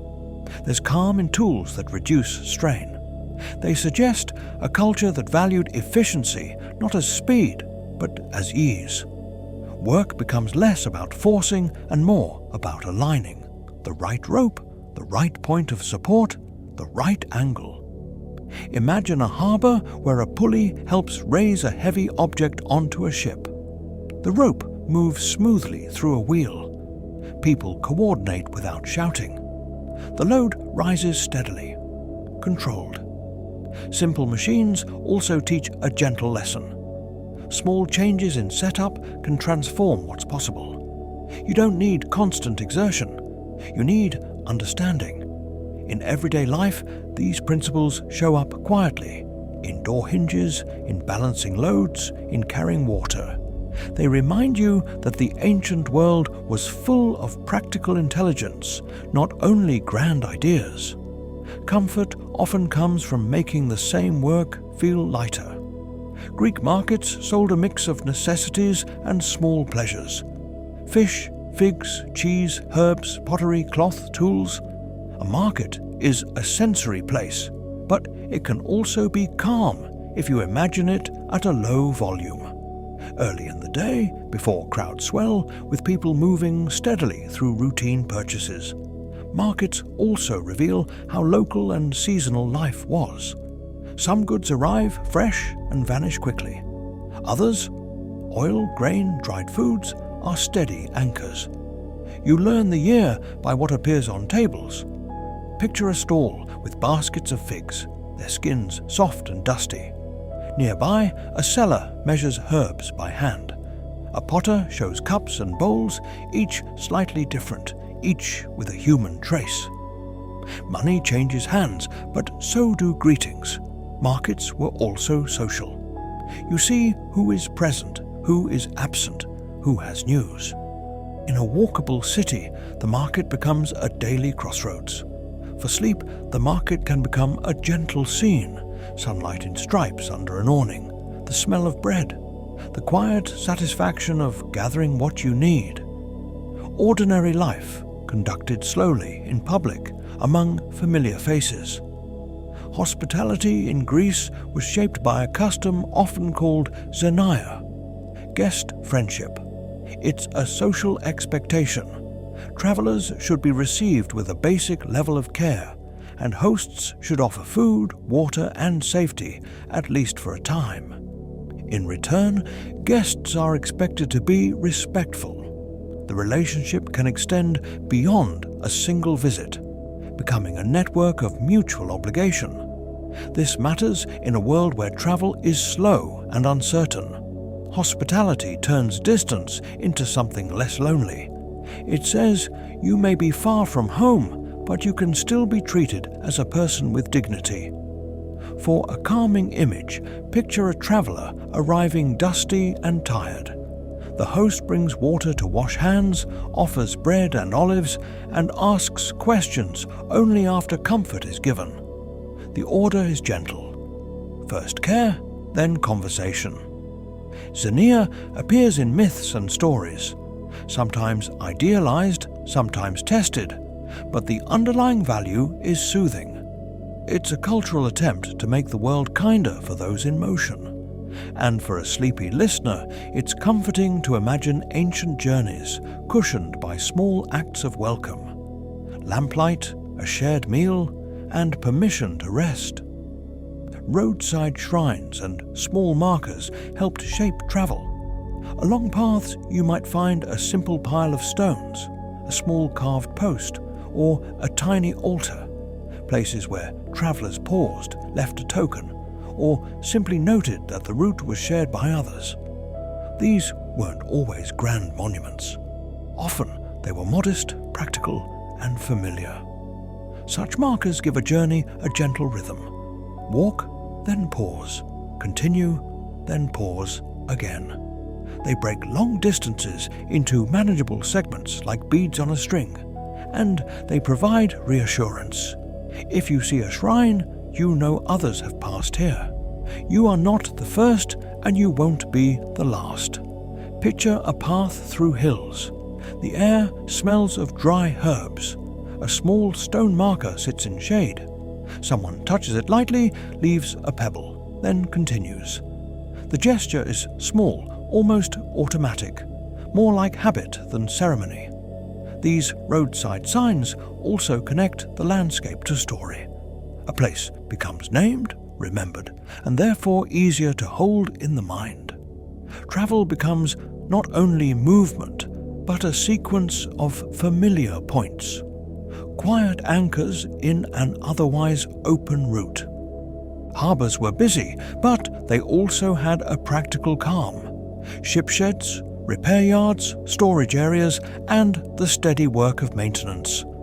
A ship isn't only built once, it's cared for repeatedly. Wood checked, ropes replaced, hulls repaired. This makes maritime life feel grounded in routine.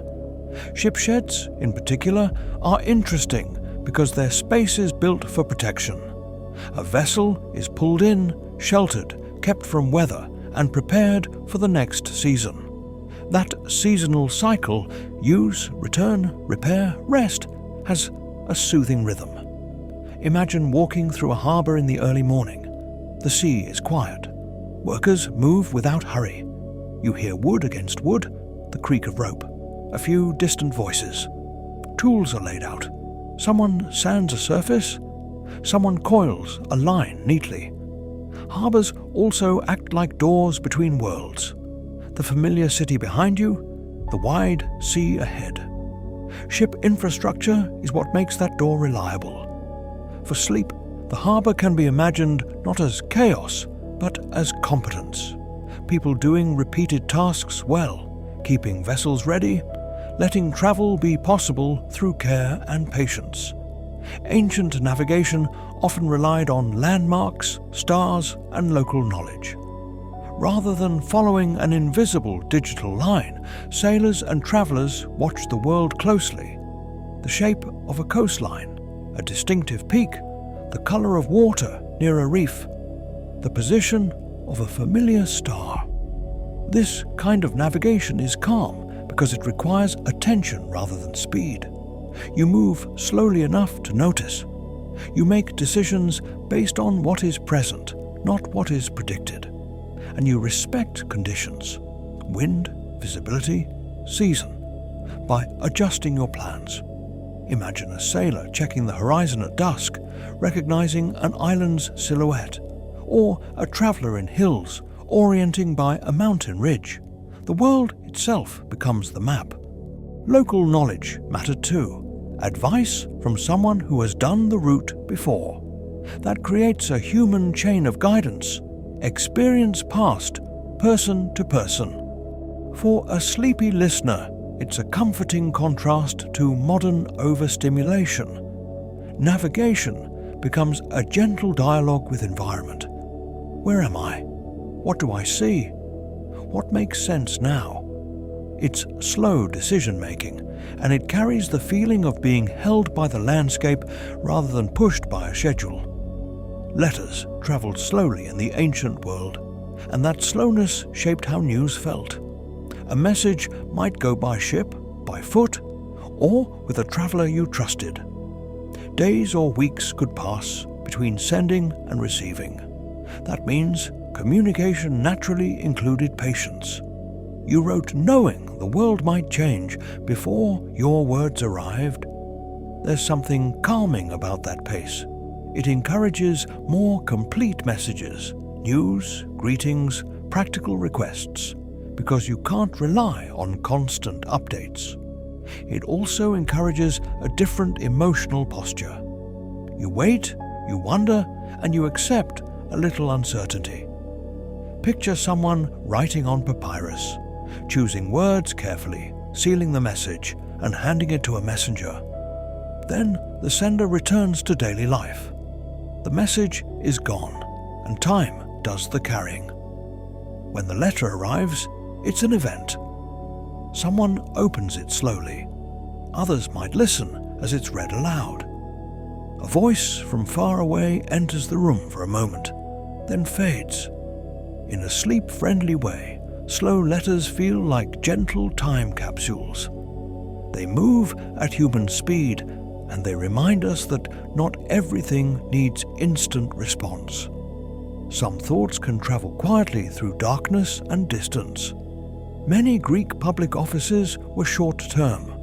The idea was that roles should rotate, preventing any single person from holding authority for too long.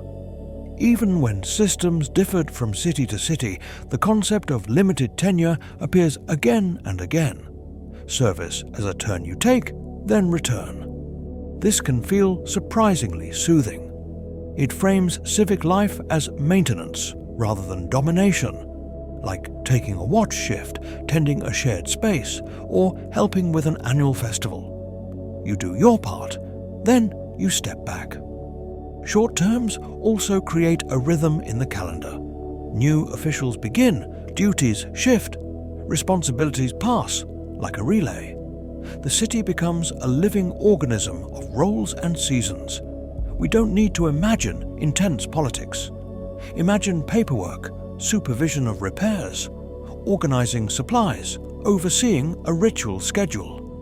Many tasks of governance are practical and repetitive, and there's a quiet dignity in the idea that leadership is temporary.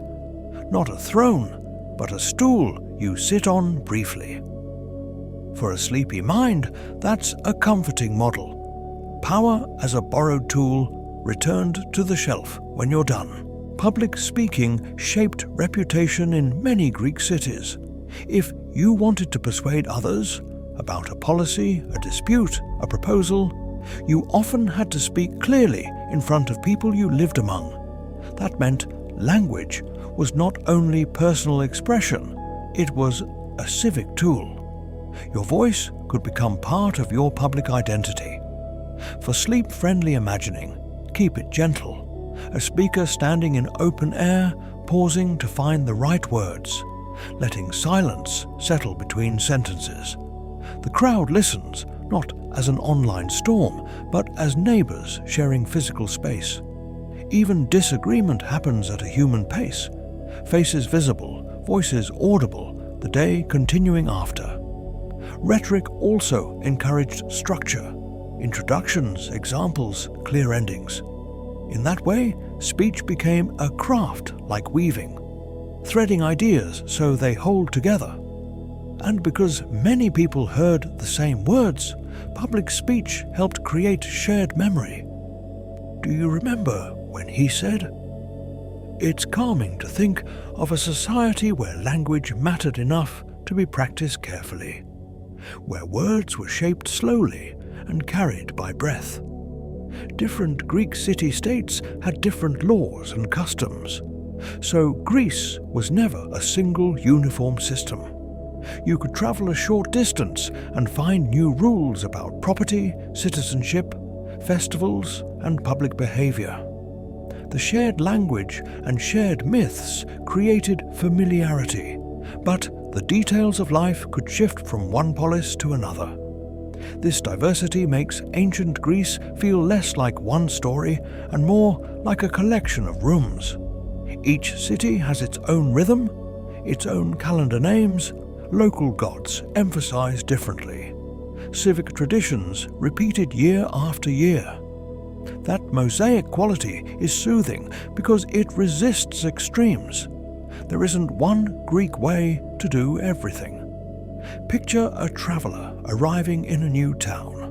The buildings look similar enough to feel recognizable, but the local market tastes slightly different. The accent is familiar but not identical. The schedule of festivals isn't quite what you expected. It's like visiting relatives. The same general culture with household variations. For a sleepy mind, this is comforting because it suggests flexibility. Human societies can share a common thread without being identical. Culture can be a family resemblance. Many faces, one gentle connection. Public building projects were a visible way Greek cities expressed identity. Temples, theatres, stoas, fountains, and walls weren't just practical structures. They were statements about what the community valued, and they often required many kinds of workers: stonecutters, carpenters, potters, haulers, planners, and artists. For our calm atmosphere, focus on the steady labour.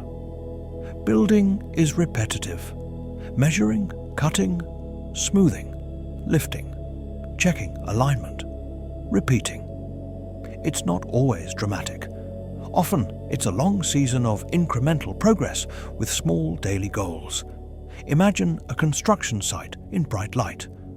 Stone dust in the air, tools tapping with a consistent rhythm, someone rinsing a line on a block, then chiseling carefully, another person carrying water, others discussing the next step quietly, because shouting wastes breath. Public projects also anchored memory. A child could grow up watching a temple rise, then later stand beneath it as an adult. The building becomes part of personal time. There's comfort in shared work that results in shared spaces. A city literally building its own shelter for gatherings, shade and ritual. Stone turned into communal calm. A wider Greek identity, what we might call Pan-Hellenic, existed alongside strong local pride.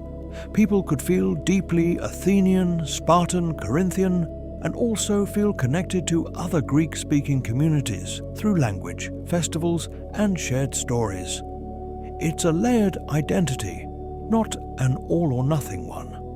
This layering is soothing because it feels realistic. Most people belong to multiple circles at once: household, neighborhood, city, region. Ancient Greece shows that this isn't a modern invention. A person could honor local gods, follow local laws, and still recognize a shared cultural world beyond their walls. Festivals helped. So did traveling merchants, visiting athletes, poets, and storytellers. A myth heard in one place could be recognized in another, even if details changed. Familiar, but not identical. Like hearing a song you know played on a different instrument. For a gentle image, picture someone at a sanctuary far from home, noticing that the prayers and offerings look familiar enough to feel safe. They are among strangers, yet not entirely foreign. It's a reminder that connection doesn't require sameness. It can be a soft overlap, shared references that make distance feel smaller. Sparta had a distinctive reputation in the Greek world, especially for its emphasis on discipline and communal habits. One feature often mentioned is communal meals, groups eating together in a structured way. Whatever the details in different periods, the broader idea is that Sparta cultivated a public collective rhythm, where individual life was closely shaped by the community. We'll keep this gentle and non-sensational. Think less of harshness and more of routine. A long wooden table, simple food, predictable customs, familiar faces. A life where the same patterns repeat and the group's expectations are clear. Many Greek cities valued different things. Athens tended toward public speaking and arts. Sparta emphasized order and training. This contrast became part of how Greeks described themselves, sometimes more in story than in daily reality. For sleep, the soothing angle is the regularity. Some people find comfort in strict schedules, the day laid out, duties known, meals shared. It's not everyone's preference, but it is a recognizable human impulse to create calm by making life predictable. Women's roles in ancient Greece varied widely by city, class, and time period. There was never one single Greek woman's experience. In some contexts, women's lives were more home-centered. In others, women held important religious roles, managed households, participated in local economies, and left visible traces in inscriptions and art. This variety matters because it keeps the story honest and gentle. It prevents us from flattening people into one stereotype. Human life is always more detailed than a textbook summary. For a calm image, picture the household rhythms where many women's labor mattered: weaving cloth, managing storage, preparing food, caring for children, organizing rituals at home. These tasks are not small. They are the infrastructure of daily comfort. In sanctuaries, women could also appear as dedicants, leaving offerings and inscriptions. Small messages that say, quietly, "I was here, I hoped, I thanked." When you see ancient art, you often see women in scenes of domestic life, festivals and myth. The images don't tell every truth, but they do show presence. So we hold it this way. Women were not one role, but many, shaped by place, status, and the long-changing drift of centuries. Slavery existed throughout much of ancient Greek history, and it was woven into the economic and social structure of many city-states. We'll acknowledge it calmly and without detail. It's important to name because it shaped daily life, labor, and wealth, even when the surviving art and literature often reflect the perspectives of those with more power. In sleep-friendly storytelling, we don't linger. We simply hold the fact gently. The ancient world included beauty and philosophy, and also exploitation and inequality. Both are true, and neither cancels the other. If you want a quiet way to picture the moral complexity, imagine the city as layered. On the surface, temples, marketplaces, festivals. Underneath, the hidden work that keeps everything running. Cooking, cleaning, carrying, building, producing. Some of that work was done by people without freedom. We can let this thought pass like a shadow moving across stone, not to disturb rest, but to keep the story honest. And then we return to the calmer thread, how humans sought meaning, comfort, and routine, sometimes while failing to extend those comforts equally. History is often like that, bright and imperfect, held together in the same frame. Greek myths often explain places. A spring might be linked to a nymph, a strange rock formation to a hero, a constellation to a story told and retold in different regions. In this way, the landscape becomes readable. You don't just see a hill. You remember what someone once said happened there. This is a soothing function of myth. It turns geography into companionship. It gives you stories to carry while walking. It makes travel feel less empty because the land is full of names and associations. Imagine someone walking a path and pointing, "That is where the story goes." The tale doesn't have to be believed literally to be meaningful. It can be a cultural way of noticing the world. A cliff becomes memorable. A grove becomes special. A star cluster becomes familiar. Myths also create gentle continuity across generations. A child learns the story, then grows up and tells it again. The landscape stays, the story stays, and the person changes. For sleep, place myths are perfect. They're not urgent, they're atmospheric. They let the mind drift through terrain that feels enchanted but not frightening, like a quiet map made of narrative rather than roads.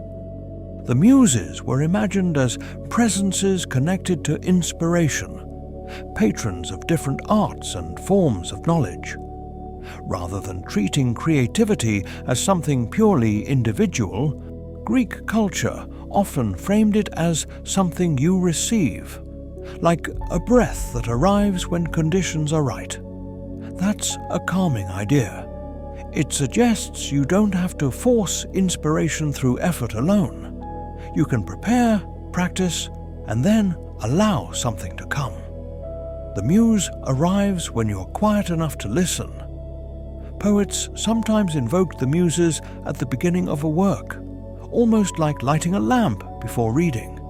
It's a ritual of attention. Let me speak well. Let me remember. Let the words flow. Even if you don't believe in divine beings, the metaphor is useful.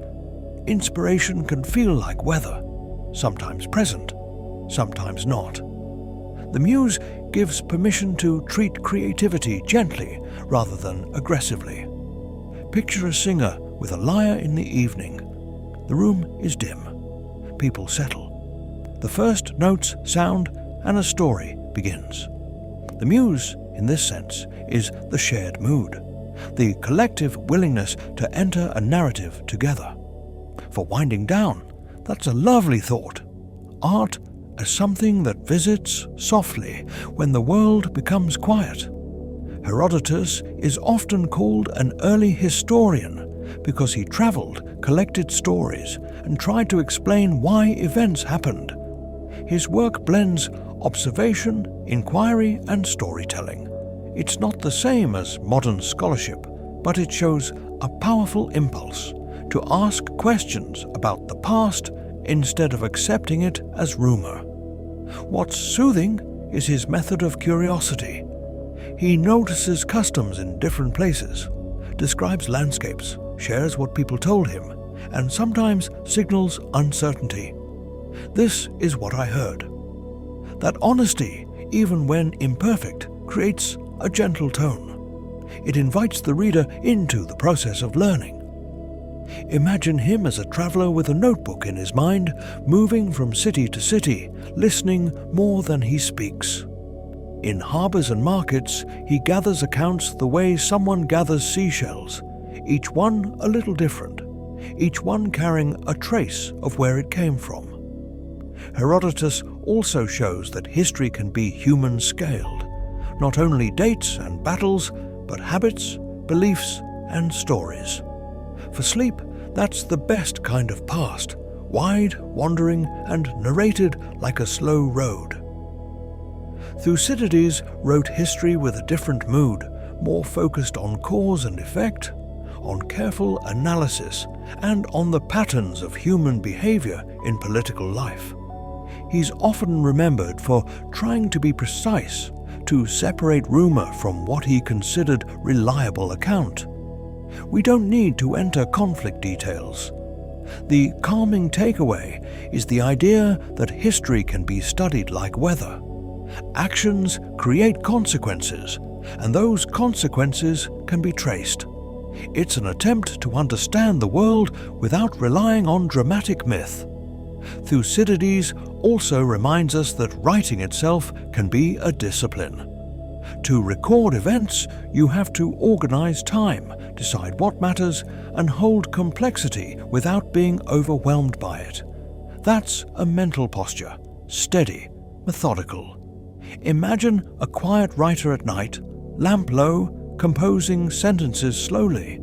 He chooses words carefully, aiming for clarity that will last. The text becomes a structure meant to endure beyond a single lifetime. For a sleepy mind, there's comfort in that ambition, to make something stable out of messy reality, not by erasing complexity, but by arranging it into a form the mind can hold gently. Greek funerary art often focused on tenderness and farewell rather than spectacle. Grave markers and reliefs sometimes show quiet scenes. A seated person, a hand extended, a gesture that feels like parting. The mood can be intimate, more about relationship than about fear. This is soothing because it shows grief expressed with restraint and care. Art becomes a way to hold memory without shouting. The living place, a stone marker not only to display status, but to keep a name and presence within the world. Imagine a cemetery path outside a city with simple monuments along it. People pass, read names, remember. The stones gather time the way trees gather rings, year after year. We don't need to dwell on loss. We can hold the gentleness. Humans have always tried to soften separation by making a small permanent sign. A carved face, a line of text, a simple image. For winding down, it's enough to feel the quiet respect. The ancient world, so often imagined as loud and heroic, also knew how to be soft, how to honor someone with a calm scene and a clean line. Memory as a steady candle, not a blaze. Tomb inscriptions preserved names like small spells against forgetting. An inscription can be very brief, sometimes just a name, a family connection, a place. But even a few words can carry a whole life's weight, because they keep a person present in language. There's something calming about reading a name carved into stone. It's not urgent. It simply sits there, waiting. The person is gone, but the mark remains, and that creates a gentle bridge across time. Inscriptions also show that ordinary people mattered to their families and communities. Not every carved name belonged to a famous thinker or leader. Many were simply loved. The stone says, quietly, "Remember." Imagine a passerby stopping, tracing letters with their eyes, sounding the name silently. For a moment, the deceased is reintroduced into the living world. Then, the passerby continues. Memory comes and goes like breath. This is one of the most soothing functions of history. It lets you meet people without needing to know their whole story. A name is enough to invite respect. The inscription doesn't demand attention. It offers it softly, persistently, across centuries. Greek athletic ideals often emphasized balance, training, and form. Even when competitions were serious, the body was also seen as something to cultivate. Through repeated practice, healthy routines, and attention to technique. It's less do something extreme and more become good through steady care. This fits the atmosphere of a gymnasium, which in many places was not only for exercise but also for social life and learning. People would train, talk, listen, and move through familiar routines. The gymnasium becomes a community space where the body and mind both have roles. For a calm image, picture early morning practice. Light still soft, air cool, footsteps on packed earth. Slow stretching, the gentle repetition of basic movements. Not a roaring arena, more like a daily ritual. Athletics also connected to oil and bathing, which adds to the sense of self-care. Cleaning the body, caring for skin, marking the transition from work to rest. In sleep-friendly terms, Greek athletics can be imagined as disciplined quiet, training as a kind of meditation. You repeat, refine, and gradually change, not through shock, but through consistent, small effort. The Greek concept of aret is often translated as excellence, but it's not only about winning. It can mean fulfilling potential, doing something well through cultivation. A good potter shows arete in a well-formed cup. A good speaker shows arete in clear words.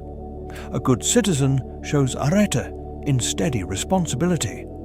This is a calming kind of excellence because it's broad and humane. It doesn't require fame. It's a private standard you can practice quietly. Arete is closer to craftsmanship than to applause. Imagine someone in a workshop sanding a piece of wood, or a weaver checking tension, or a cook tasting a stew and adjusting herbs. These are small acts of refinement. Over time, the person becomes reliable in their skill, and reliability is a gentle form of beauty. Arete also encourages patience. You don't become excellent instantly. You approach it through repetition, correction, and time. For winding down, that idea can feel like a soft permission. You don't need to be perfect tonight. You only need to practice living well in small ways, placing one careful action after another, until the day settles into rest. Greek ruins today can feel like slow time machines, stone holding attention. A fallen column drum, a stair worn by footsteps, a carved block with a chisel mark still visible. These are physical reminders that human hands shaped the world long before ours. What's soothing is the pace of ruins. They don't do anything quickly. They simply remain. Weather rounds edges. Plants grow in cracks. Light changes across surfaces day after day, and the structure participates in those changes silently. When you stand near ruins, you're forced into a slower scale. Your own life becomes one brief moment in a longer continuum. That can be comforting rather than frightening, like listening to the sea. The rhythm is bigger than you, and therefore you can relax into it. Imagine the Parthenon at dusk, not crowded, just stone and sky. Or a small rural temple foundation with grass around it. The quiet is the point. Ruins also invite gentle imagination. You don't need to reconstruct everything. You can let the mind fill in fragments, then let them fade. A ruin is permission to drift. History in outline, not in demand. Sacred buildings and public spaces were often repaired and renewed rather than left untouched. Stone chips, wood decays, roofs need work, paint fades. So communities maintained their important places, sometimes rebuilding after damage, sometimes updating details, sometimes simply keeping things functional. This is a comforting view of the past because it emphasizes maintenance over grand moments. The ancient world wasn't only about founding and conquering. It was also about patching, cleaning, repainting, re-roofing, and caring for shared spaces year after year. Imagine a temple where a cracked tile is replaced, where paint is refreshed, where a worn step is smoothed. These acts are quiet and repetitive, but they keep a community's landmarks alive. The building becomes a living participant in civic time, not a frozen artifact. Maintenance also requires cooperation. Someone notices a problem. Others gather resources, workers do the repair, and the site continues serving its purpose. For sleep, the soothing thought is simple. Continuity is built through small repairs. Things last not because they are perfect, but because people keep returning to care for them. History, in this sense, is maintenance. Gentle hands keeping the world usable. Daily work, grinding grain, drawing water, sweeping courtyards, tending fires, formed the steady rhythm beneath everything grand. Ancient life included festivals and temples, but most days were made of repetitive tasks that kept the household comfortable and functioning. There's calm in these routines because they are predictable. You know what comes next. You do it, and the day moves forward. Work becomes a kind of metronome, a repeated pattern that holds time together. Picture someone grinding grain with a stone mill. The motion is circular, the sound soft and constant. Or someone carrying water from a fountain, balancing the weight, walking carefully. Or a person sweeping dust toward a doorway, clearing a space for the next activity. These tasks are not glamorous, but they are deeply human. They create a gentle sense of competence. You can care for your world even if the wider world is uncertain. For winding down, it can help to imagine an ancient household in late afternoon. The heat eases, tasks slow. A fire is prepared for the evening meal. The courtyard cools. Routine becomes a soft landing into night, one familiar action at a time. Crafts like pottery and metalwork carried signature styles across regions. A particular curve of a cup, a pattern on a bowl, a technique for shaping bronze. These details could travel with artisans, merchants, and shared taste. Craft becomes a kind of quiet language, recognizable without needing words. What's soothing about craft history is that it's built from touch. A potter centers clay on a wheel, hands steady, shaping a vessel in a few calm motions. A metalworker heats and hammers, listening for changes in sound and resistance. Skill lives in the body as much as in the mind. Craft also creates continuity. A workshop might operate for years, training apprentices, repeating forms, refining them. Objects made there end up in homes, markets, sanctuaries, becoming part of daily life. Imagine holding a cup made by someone you never met, yet you can feel the intention in its balance. A good handle fits the fingers. A rim is smooth. A base sits stable. For sleep, this is a very gentle kind of wonder. Human hands making things that last, not through drama, but through patient practice. Quiet excellence turned into usable beauty. Across centuries, later cultures copied and adapted Greek forms, columns, sculptures, myths, philosophies, keeping them quietly alive in new contexts. Sometimes the influence was direct. Sometimes it was filtered through other civilizations. Sometimes it was more of a mood than a blueprint. But Greek shapes and ideas became part of a long cultural afterlife. What's calming is that influence doesn't require perfection.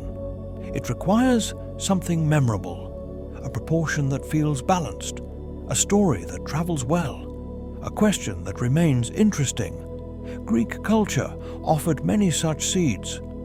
Imagine a column style reappearing in a distant building centuries later, or a myth retold in a new language, or a philosophical idea returning in a different school. The original doesn't stay fixed.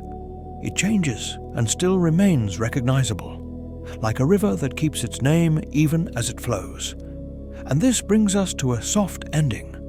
Ancient Greece is not only a place in the past, it's also a set of echoes. Stone and word and pattern, still moving gently through time. If you're drifting towards sleep, you can let that echo fade now. A long history settling into quiet, like lamplight dimming on marble.